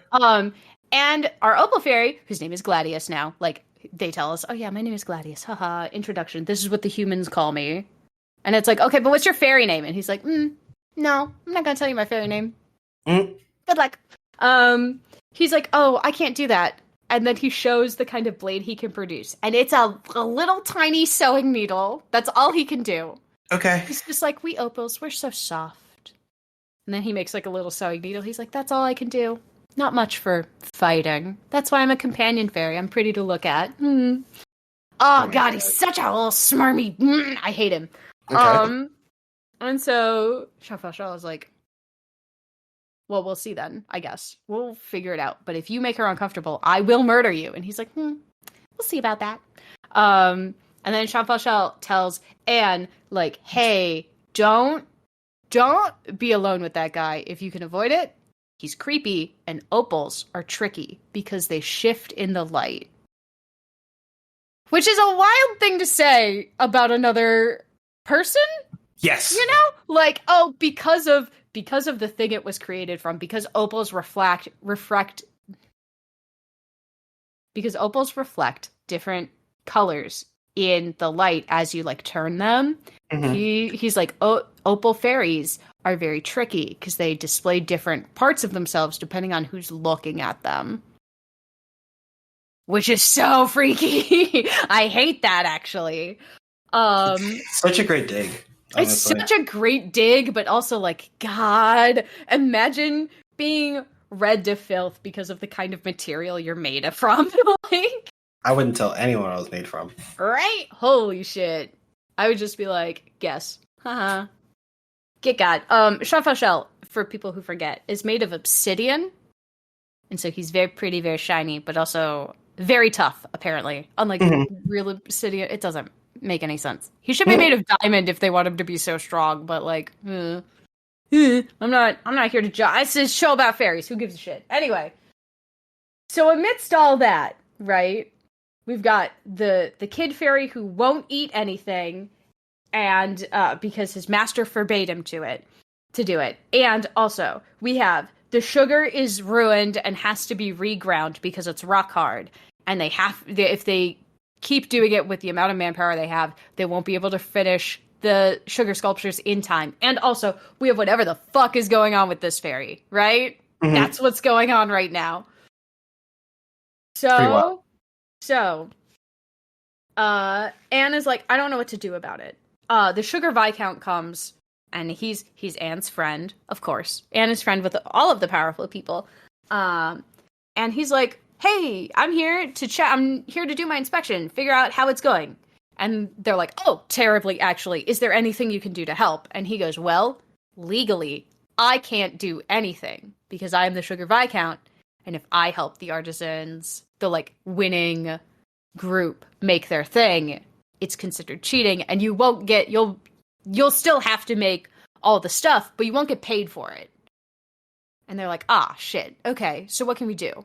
Mm-hmm. And then he just kind of goes, well, Anne, if you recall, someone owes me a favor. Mm-hmm. And I don't know what to do with that favor yet. Mm-hmm. And Anne's like, oh my god, you owe Kat a favor. Amazing. Great. Can I use that favor? And he goes, maybe. Why don't you ask Kat if you can use that favor? And so she leaves. She abandons everything that's going on in this castle. She goes to the town where Kat has set up shop, who is a very famous sugar artisan, naturally, who doesn't belong to any artisan studios. He works completely independently. And so if she asks for his help, she's not cheating, technically, because he's an independent artisan. Okay. So she goes to his place, and she's like, can you help us? And he's just like, he's sitting there in his house. He's like, yeah, okay. So the Sugar Viscount told me all about your fucking ruined sugar operation that's going on over there. And he wants you to see if you can use his favor against me to make him do it. And she's like, yeah, exactly. And he's like, no, he has to make the request himself. Like, I'm not doing this because I'm going to end up owing you a favor and owing him a favor. And that's not cool. I'm not doing it. No. Yeah, I hear that. Figure it out. And so she goes back, and the Sugar Viscount comes back because he's been, like, hanging out, doing research on this family that was murdered, right, for failing to do a coup, because the books that exist in this house would be forbidden literally anywhere else, but they're just here because the kingdom didn't think to destroy them. So he's just like, I'm going to take my time and read all these books while she's gone. Ha ha ha ha ha. Right? Mm-hmm. Because no one can fault me then. I'm just inspecting, you know? I'm just doing my due diligence and inspecting and making sure no one here is becoming a radical by reading all of these materials. And he goes, so what'd Kat say? And Anne says, he said, no, only if I can win the favor from you. And he's like, oh, that's so terrible then. I guess we'll have to have a contest. And so now Anne is going to have a sugar creation contest against the Viscount. And what is the contest? What possible contest would be suitable for these two to have, right? The man at the top of his game and the girl who barely made it in to the competition, right? How do we do this? And he says, I know. Whoever can make a sugar treat thing, a sugar decoration, that dumb fairy who won't eat anything will eat. Whoever can make the best one and gets him to eat will win. So if I win, I will use my favor with Kat to get him to come here and help you. That's what I'll do. And if you win, and if, that's what will happen if you win. And if I win, you owe me a fucking favor. And she's like, okay, I'll do it. And he's like, oh, you will you? And she's like, yeah, I don't have another choice. And also, I'm going to kick your ass. With my magic art skills, right? Oh my god. Ridiculous. So now that the two jewel fairies are back in business together, they're both being so shitty to each other. And also, right, like, the guy's daughter is still here, and she's pissed now because her opal companion fairy is also more interested in Anne and Sean Felshel than he is in her, and she literally bought him to be interested in her. She's pissed, right?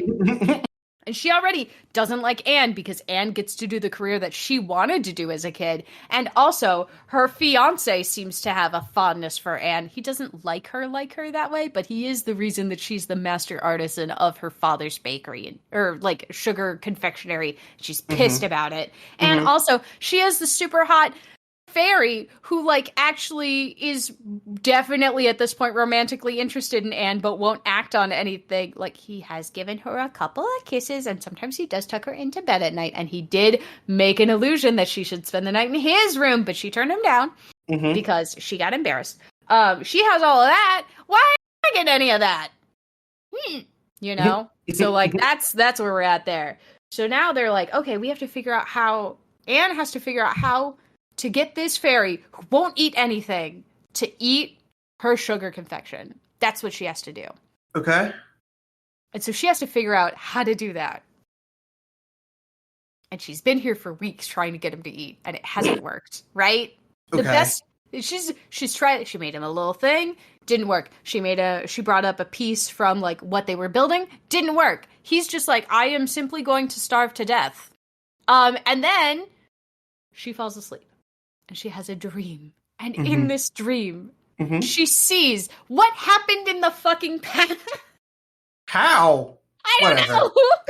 I guess we'll cover that later. She dreams it. No, we won't. She just dreams it. And she finds out that the master didn't exactly order him to stay here or any of that. He said, like, here's the sugar confections that I've had made, right? I can't take them with me onto the battlefield. I'm leaving them here with you, and I'm leaving you to guard this house. When you run out of food here, when you run out of these, leave the house and go get more, and don't come back. Because he only gave him a bag of them, and he knew that if he didn't come back in time, he would eat the entire bag, and he would be dead, and people would be coming to, like, loot the house. So he gave him enough that if he didn't come back in time, his fairy friend would have enough time to escape. Right, okay. That's what he did. And they would, like, play... She, like, has this dream where they're, like, playing the old master of the house and this fairy are, like, playing chess together, and they're, like, joking and just having, like, a very good time, and it's like, you're the only one I like playing chess against, and the fairy's like, well, yeah, it's because I'm the only person you can beat. And, like, they generally have, like, a very amicable relationship, like, as friends, you know? They are friends. And she sees the moment, she, like, dreams the moment where he's like, if I don't come back, you have to leave. And I'm giving you this order. You can't eat anything else in this house, so you will have to leave the house for food. Thinking that, and he's, like, absolutely, like, he says it with the intent that, like, if I don't come back, it's because we lost and I need you to escape. Like, that's his tone for the whole thing. And this kid is just like, no, I'm not leaving, because, like, you're going to come back. And it's been, like, 100 years, and he hasn't come back. And this kid's like, no, he's going to come back. I know it. Like, other people came, and they tore the house to shreds and everything, but, like, he's going to come back. I know it. And I'm not eating anything unless it's from him. Because that's what he told me. And it's like, but it wasn't an order. It wasn't an order. Like, the only thing he told you to do was stay here, and if you needed food, to leave and not come back. That was the order. Not because he didn't want you following him into battle anyway. Right? Yeah. So she's like, then she wakes up from the dream, and she looks at these portraits that have had all their faces torn out of them. And she goes, what does this kid see when he comes in here and just stares at these portraits all day? Like, when he's not fainting from hunger, right? What does he see here? And then she's like, Chef Elshel, can you take this picture off the wall? And he's like, yeah, sure. And so he just lifts huge painting, right? Would take, like, 3 people to lift into place, right? Chef Elshel just, with his skinny little noodle arms. And he, like, takes it off the wall so that Anne can look at it. And on the back of this portrait is the crest of this house, right? Okay. She realizes he's not looking at the painting itself. He's looking at this family's crest and what it means to him. Like, he sees through where the painting, like, essentially, she's like, he's envisioning the crest behind this and, like, what that symbolizes and what it means to, like, his master and that sort of thing. Okay. And, like, so he's not looking at this painting. He's looking at the only thing that remains from when his master was here that, like, genuinely ties back to his master, right? Mm-hmm. And so she says, I know, I'm going to make those fucking little sugar candy spheres that I saw in my dream that have this crest inside them, which are the things that this guy gave the fairy before he left for water. She's like, I don't know how to do it, but I'm going to do it. And that's where that's where he ended. Jesus, okay. And so if she can do that, and the fairy eats it, then the Viscount will have to use his favor with Cat to get Cat to come and help do the sculpture so that everyone else can work on the grinding for the stupid sugar so that they can get everything done in time for the festival. Yay! And that's what he missed last week on Glee. God, so many things happen in this anime and nothing is going on. It's wild to me. It's absolutely wild. I'm at this point 2 episodes behind. There are 4 more episodes total in this series. Like, okay. What is happening? It's got a 5-star average rating on Crunchyroll. Guess they love it. It's very good. Like, the whole thing is very good, but trying to explain anything that is happening is just madness. Like, I know I sounded like a crazy person. It's okay. That's just what it's like here, I guess. I mean, it sounds like you're having fun. A lot of fun, but like, how is this? How do all of these things keep happening? Why can't she just have a regular life? You know? I do know what you mean, yeah. But if she did have a regular life, you probably wouldn't have a show to watch. That's true. I don't know. I'd watch a baking show. There's an isekai show where a famous baker ends up as like a noble, and like his whole thing is like, I want to introduce better pastries to the nobility here, and so he becomes a fancy sugar chef sort of thing, a pastretier or whatever. Patissier? Yeah, patissier, that one. I might watch that. It sounds equally dumb. Oh yeah. But like, God, love me a good dessert. Also, all of the fucking sugar decorations in the show are really pretty, so I'm not mad about it. It's just so many things happen. And at the same time, nothing is going on. You know? Mm-hmm. It's very good. It's very good at being like, the stakes are so high, and then you step back a minute and you're like, no, they aren't.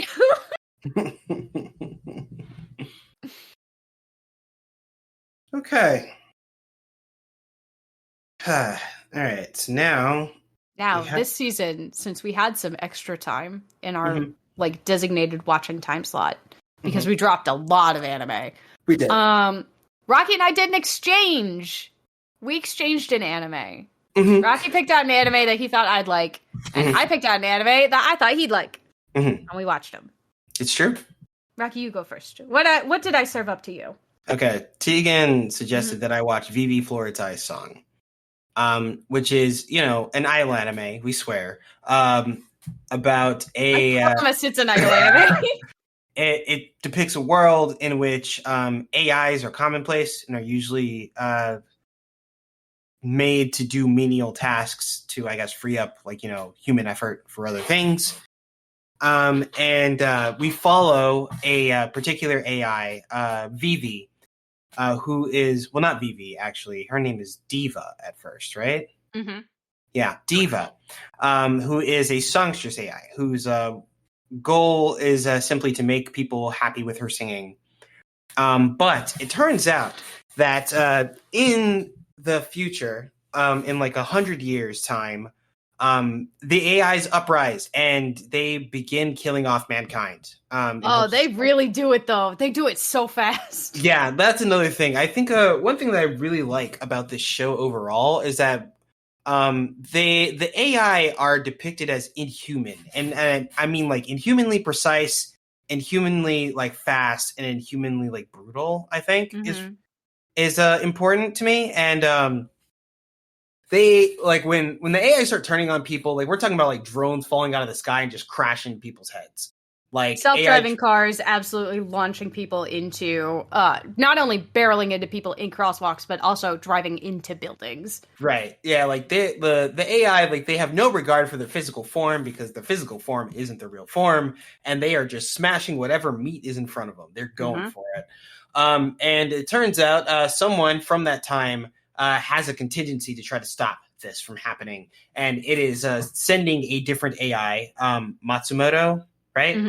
Yep. Matsumoto back in time to talk to Diva 100 years ago, because Diva is one of the few like autonomous AI, which means they don't plug into the giant like AI tower where they all receive like their information and like connect and whatnot. She's not plugged into the hive mind, I guess. And they want her to be present at very key moments during like the human AI relationship over the past 100 years and prevent them from going the way that they did, because they hope that if they go differently, they will allay is the word I think that's in my head. I don't know if that's right. Allay the AI like uprising. And so this show, which consists of about 13 episodes, follows Diva / Vivi. Vivi is kind of like an alternate name, not quite a code name. And Matsumoto's like efforts to modify these moments in the past to prevent the AI destruction in the future. A couple of things. This show is inherently tragic. It really highlights tragedy as one of its core values, and I think that's cool. There is a lot of action in this anime because it involves AIs and whatnot, or I guess androids more specifically.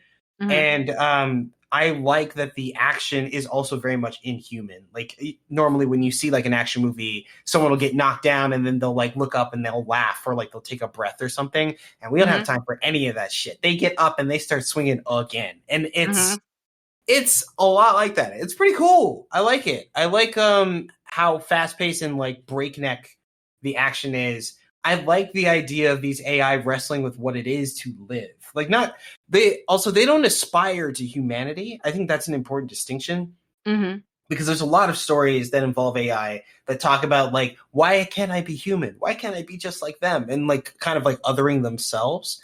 And like AI are already othered in this world. That's not the problem. It's the AI that both Vivi / Diva meets, and Vivi and Diva are arguably two different entities, but it's a whole other thing. It's an internal struggle that exists throughout the show.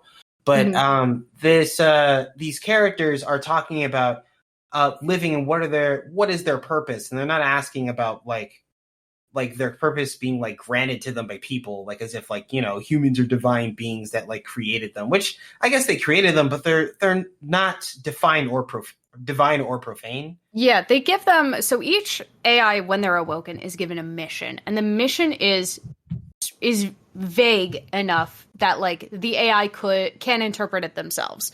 We meet one AI whose mission is to care for humanity. Period. End statement. That's it. Care for them. What does that mean? I don't know. Is it? Yeah, figure it out. You figure it out. We'll figure it out with you, but you figure it out. Vivi's mission is to make people happy by pouring her heart into her song. And so Vivi's question, the entire anime that she asks multiple other androids is, what does it mean to put your heart into something? She also asks it to like the human she saved. She's like, what does that mean? And they're like, I don't know. They give wildly different answers. Right. Completely varied, just based on like their unique experiences. Which is wild also. Right. Very good. I love it. It's good anime. Anyway, continue, sorry. No problem. But yeah, so like androids in this story or AI in this story are wrestling with their own questions of existence separate from those of humanity, which I feel like is important. I feel like it's an angle that enough media don't take, or few media are willing to take, because, you know, they want to inform everything with human experience, which I understand. I do think it's valuable. I think it's a way to bring things home, but I feel like there's more there, and I appreciate Vivi taking the jump. I think that's cool. I also, well, you know, a few things happen over time. The show is very digestible. It takes place in ultimately several 2-episode arcs, which I think the last one is like a 3-episode arc, if I remember correctly. I don't think it's actually just standalone.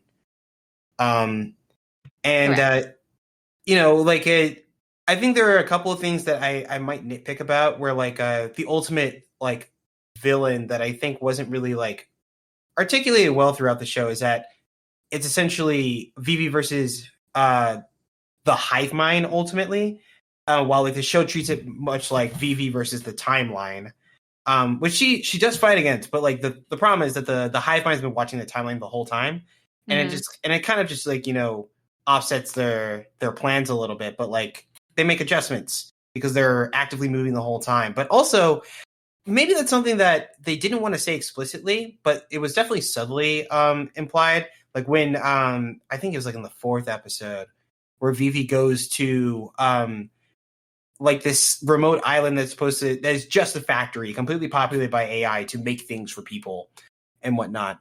And it's supposed to be like completely like autonomous, self-sustaining and everything. When Vivi's there and like she's greeted by like a hive mind that I can't remember if it's specifically the one that goes on to be what the tower is made of, but they do interact with her in a way that's similar to like the show's final moments, where they understand who Vivi is, that she is a being that exists throughout the ages. Like she's not actually time traveling, like except for like the end of it, I suppose. Like they just basically activate her at this time and ask her to do this thing on their behalf. They give her a second mission from 100 years in the future, but she exists in the present throughout the entire show. And it seems like the hive mind is like watching her, but also like they're interested in how she interacts with the future. They kind of think of her as a bridge between humanity and man and like AI, not like a broker of peace or even like a bringer of war or anything like that, but something that like exists just between those spaces in a place that they can't. Like the AI's lives are simply AI. They can't have a real understanding of the human experience out like within it. They can only see outside of it. And like Vivi, by like trying to understand her mission because of its wording, because of the need to put one's heart into something despite not having a human heart, or maybe something equivalent, who knows? She is wrestling with like the idea of like mortality and like immortality, of like being human and being AI. And the hive mind seems to think her most capable of determining the value of humanity and their tools. And there are some other feats that she does over the course of the show. Like she is known to be the only AI to create something of their own free will, which is astonishing personally that hasn't happened in 100 years. But I honestly would have humanity to blame for that particular thing, not AI themselves. But I do think that's interesting. And the hive mind thinks of it too. And they are willing to put not only their fate, but the fate of the world going forward in their hands. And Vivi's choice, again, because this show runs on tragedy, decides to give up the entirety of AI, including herself, for the potential of mankind to go forward. Which I feel like the show isn't convinced that's the correct choice, but it is the choice that Vivi makes, which is interesting in its own right. It's a very good show. I've been thinking about it for some time since I finished it. I think I will continue to do so. It's a good show. The song's also good. The OP, very good. The music is fantastic. Yeah, the OP is sung by Vivi's voice actress. And she changes very subtly. She changes how she sings the OP. And the music studio changes slightly how the OP is processed over the course of the show as Vivi accumulates these experiences, which I think is so cool. So honestly, it's on Crunchyroll. It's one of those like forgotten things that happened in 2017. I don't know what was the big thing in 2017. I'm not thinking about it right now. But Vivi Floyd-san is probably something that you missed. And if you missed it, you might want to give it some time. It doesn't ask too much, but it gives a lot. It's very good. It's a good one. Rocky recommended for me Megalobox. Absolutely not something I would have necessarily picked up on my own. It's one of those that like I put on the list. You know the list, right? Everyone has the list. The list is long and never ending. And when you're looking for something to watch, but nothing that you currently have that you're watching is like what you want to watch, you look at your list, right? And that's what you do. My list is currently contained in an empty tissue box. I put all of the anime that are on my list in, I write them on a little card and I put them in the tissue box, and then I shake up the tissue box and I pull one out, and that's what I watch. So Megalobox is on the list. It was in the tissue box. It's no longer there. Because now I have watched it. Wow! What a good show! Fucking good show. That show was so fun. Like, it was miserable. Don't get me wrong, but it was fun. It wasn't sad. It is absolutely like a story of triumph. At very interesting odds, you know? Megalobox is about a guy from essentially the slums who has no official government ID, who literally rises to the top as the champion of what is called megaloboxing. Megaloboxing is regular boxing with the addition of this gear, is what it's called. And what it does is it sits on your shoulders and on your arms, and it helps augment your like fighting power. Your punches are a little stronger. Your reaction time's a little bit faster. Like that kind of stuff. It does not apparently make up for natural talent, which is amazing. So Joe's coach, I'm putting quotes here at the beginning, becomes a real coach at the end, but he's a coach at the beginning. Yeah. He and his coach make money by fighting in underground rings, essentially, fixing fights. So they'll just but Joe is very good at boxing. Like, Joe would easily smoke all these dudes. No sweat. 0 out of 10, right? 10 out of 10 times he's winning. Yeah. So the only way to keep him from winning is he has to throw a fight. The only way for him to throw a fight convincingly is with a coach. He and his coach basically feeds him in like advice through his earpiece that says like, okay, you make this convincing, and you slow down here, and you make this convincing, and then like in the 4th round, you get knocked out or you knock the other guy out. And all of it's like prearranged. Right. Joe hates that actually. Same. And I feel like all real athlete, all like proper good athletes who know they're good at it, like hate that shit. Mm-hmm. And so Joe stops throwing fights. He just, fuck it. I want to fight for real. He fights the actual Megalobox champion. Like, for fun. On accident. And the Megalobox champion is like, no, I'm not doing this here. Come meet me in my ring. And Joe's just like, bet, all right. I'll do it. And it's just like, how are you going to do it? You have no ID.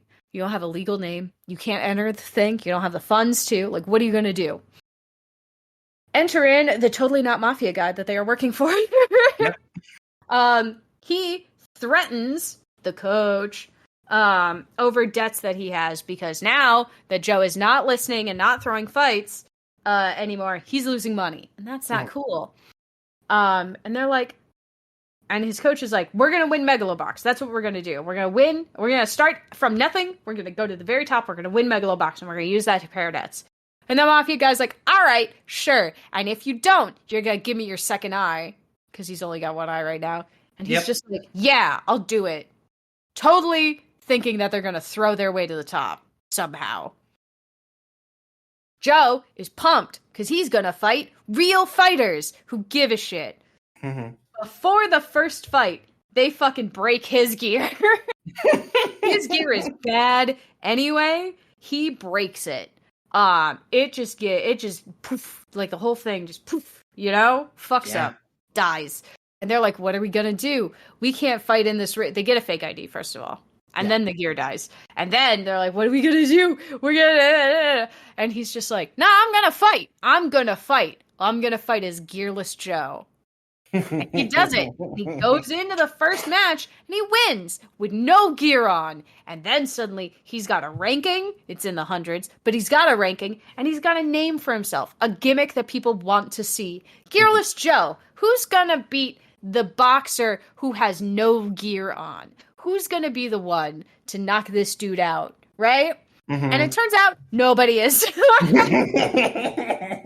He gets the shit kicked out of him multiple times, and somehow he wins. It is so good. It's such a good fight. Every single fight is such a good fight. And it's like, oh, it's drawn exactly like old classic 90s anime is drawn. So like, you like that look of like the original Ghost in the Shell, Cowboy Bebop, the old Trigun, like that's the vibe, and it nails it. The sound design, the visuals, like the whole thing, it's there. It's classic immediately. Oh, it's so good. this is a classic anime. This is a touchstone anime. I'm willing to call it a touchstone anime. It's like One Piece, Naruto, Cowboy Bebop, Megalobox. God, it's good. Every single episode, I was just like, that's it? That's it? That's the end? It's like, we gotta come back next week. Do we do not? Like, we changed it. I was like, we're watching 2 episodes at a time. Specifically because I watched the first episode of Megalobox, and I was like, but what if we watched the second one as a treat? And Ricky was like, yeah, okay. Oh, it's so good. It's so good. And sure enough, it culminates in that fight between Yuri, the best of the best, right? Mm-hmm. The top tier. He looks like a Gundam villain. Like, he does. Top tier boxer, like with the best gear and the best corporate backing, and the number one, like, it's him and Gearless Joe with no fucking gear on. And I'm not gonna tell you how that fight goes. I'm not gonna tell you the gimmick of the fight. It's a good fight. Mm-hmm. But it's so good. I was like, I'm not going to tell you how the fight goes, and I remembered at the very beginning of this thing, it's like the rise to the top, and I'm like, shit, spoiled it. Well, I really love, one thing that I really, really love about this show is that it carries, like, the mystery of, like, weekly anime that, like, is kind of gone nowadays. Like, you watch an episode, and then, like, the episode's name was, like, Until the Last Dog Dies. And it's like, what the fuck is that about? Right. Oh, my God, it's so good. Every single episode has, like, a badass name. Mm-hmm. Like, I think the second title is There Are No Dead Dogs. And I'm like, what do you mean there are no dead dogs? Who's the dog? And then you realize the dog they're talking about in, like, almost every episode is fucking Joe. Fucking Joe. Every episode that Joe is the dog. But, like, Joe is considered, like, a junkyard dog because he comes from nothing against all these, like, popular, powerful, rich boxers who are pros. And this dude came from the slums with a fake ID. Like, and he's kicking ass. And it's like, why? Why is that? You know?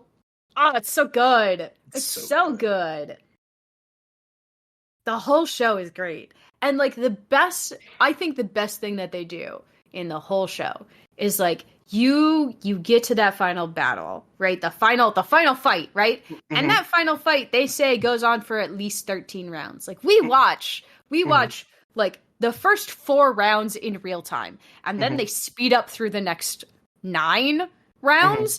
And it ends with, like, Yuri and Joe coming in for a big punch, and, like, the faces come together, and they both got these big smiles of, like, 2 people who absolutely love fighting this opponent. Like, this is everything they wanted out of the sport and more.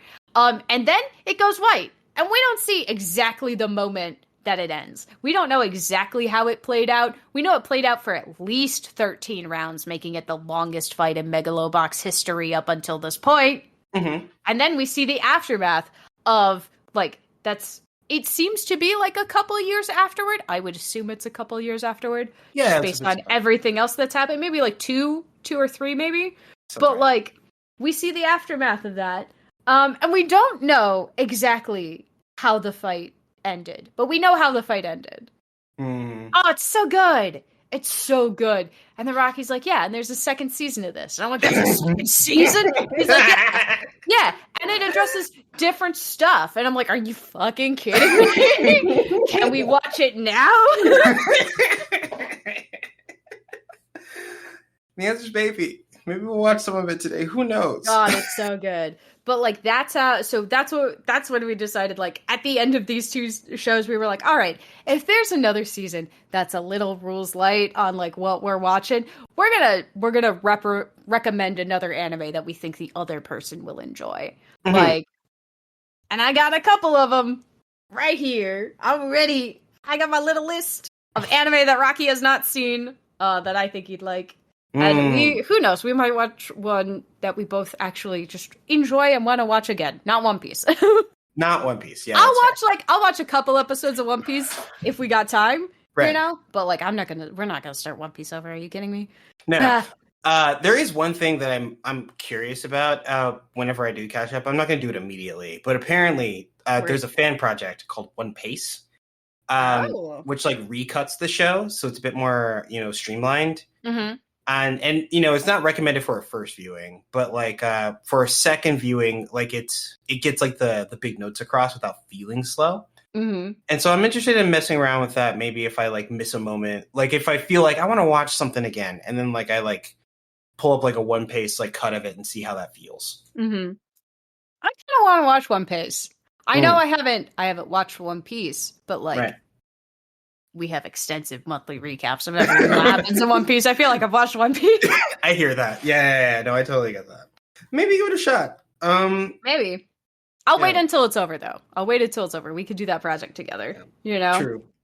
But like, man. God, it's good. Anime's good. And the thing is, like, in the past, there are absolutely bangers that we missed. 100%, because that's just the nature of anime.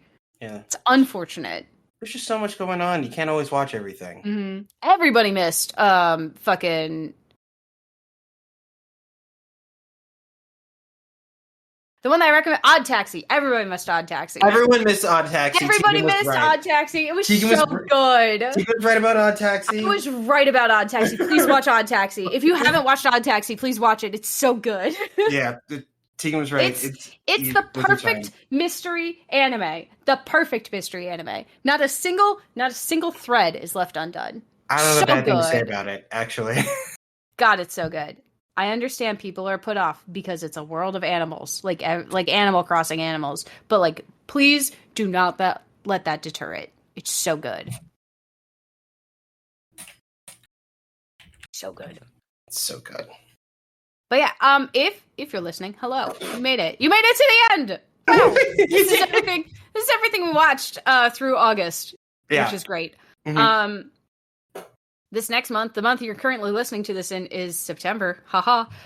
We'll be wrapping up all of the anime that we watched over summer, because the summer season will be ending. The October anime season will be beginning. We're going to post the stuff that we're definitely going to watch in the Discord. If you haven't joined our Discord, I don't know if there's a link on the show, but there is a link. There should be a link on our Twitter, and there's definitely a link on our Twitch, which are just Impossible Coin. Join it, pop in, tell us what you're looking forward to for October, for the fall anime season. And also, if there's something that we missed, like that we haven't, you don't know if we've watched, that's near and dear to your heart, tell us what it is. I want to know. I want to know what everybody loves, you know? I'm down. Because I don't think Rocky would have picked up VV without me being like, no, watch this one. Oh, I wouldn't have. Tegan's right. I'm good at recommending anime. I have 2 talents.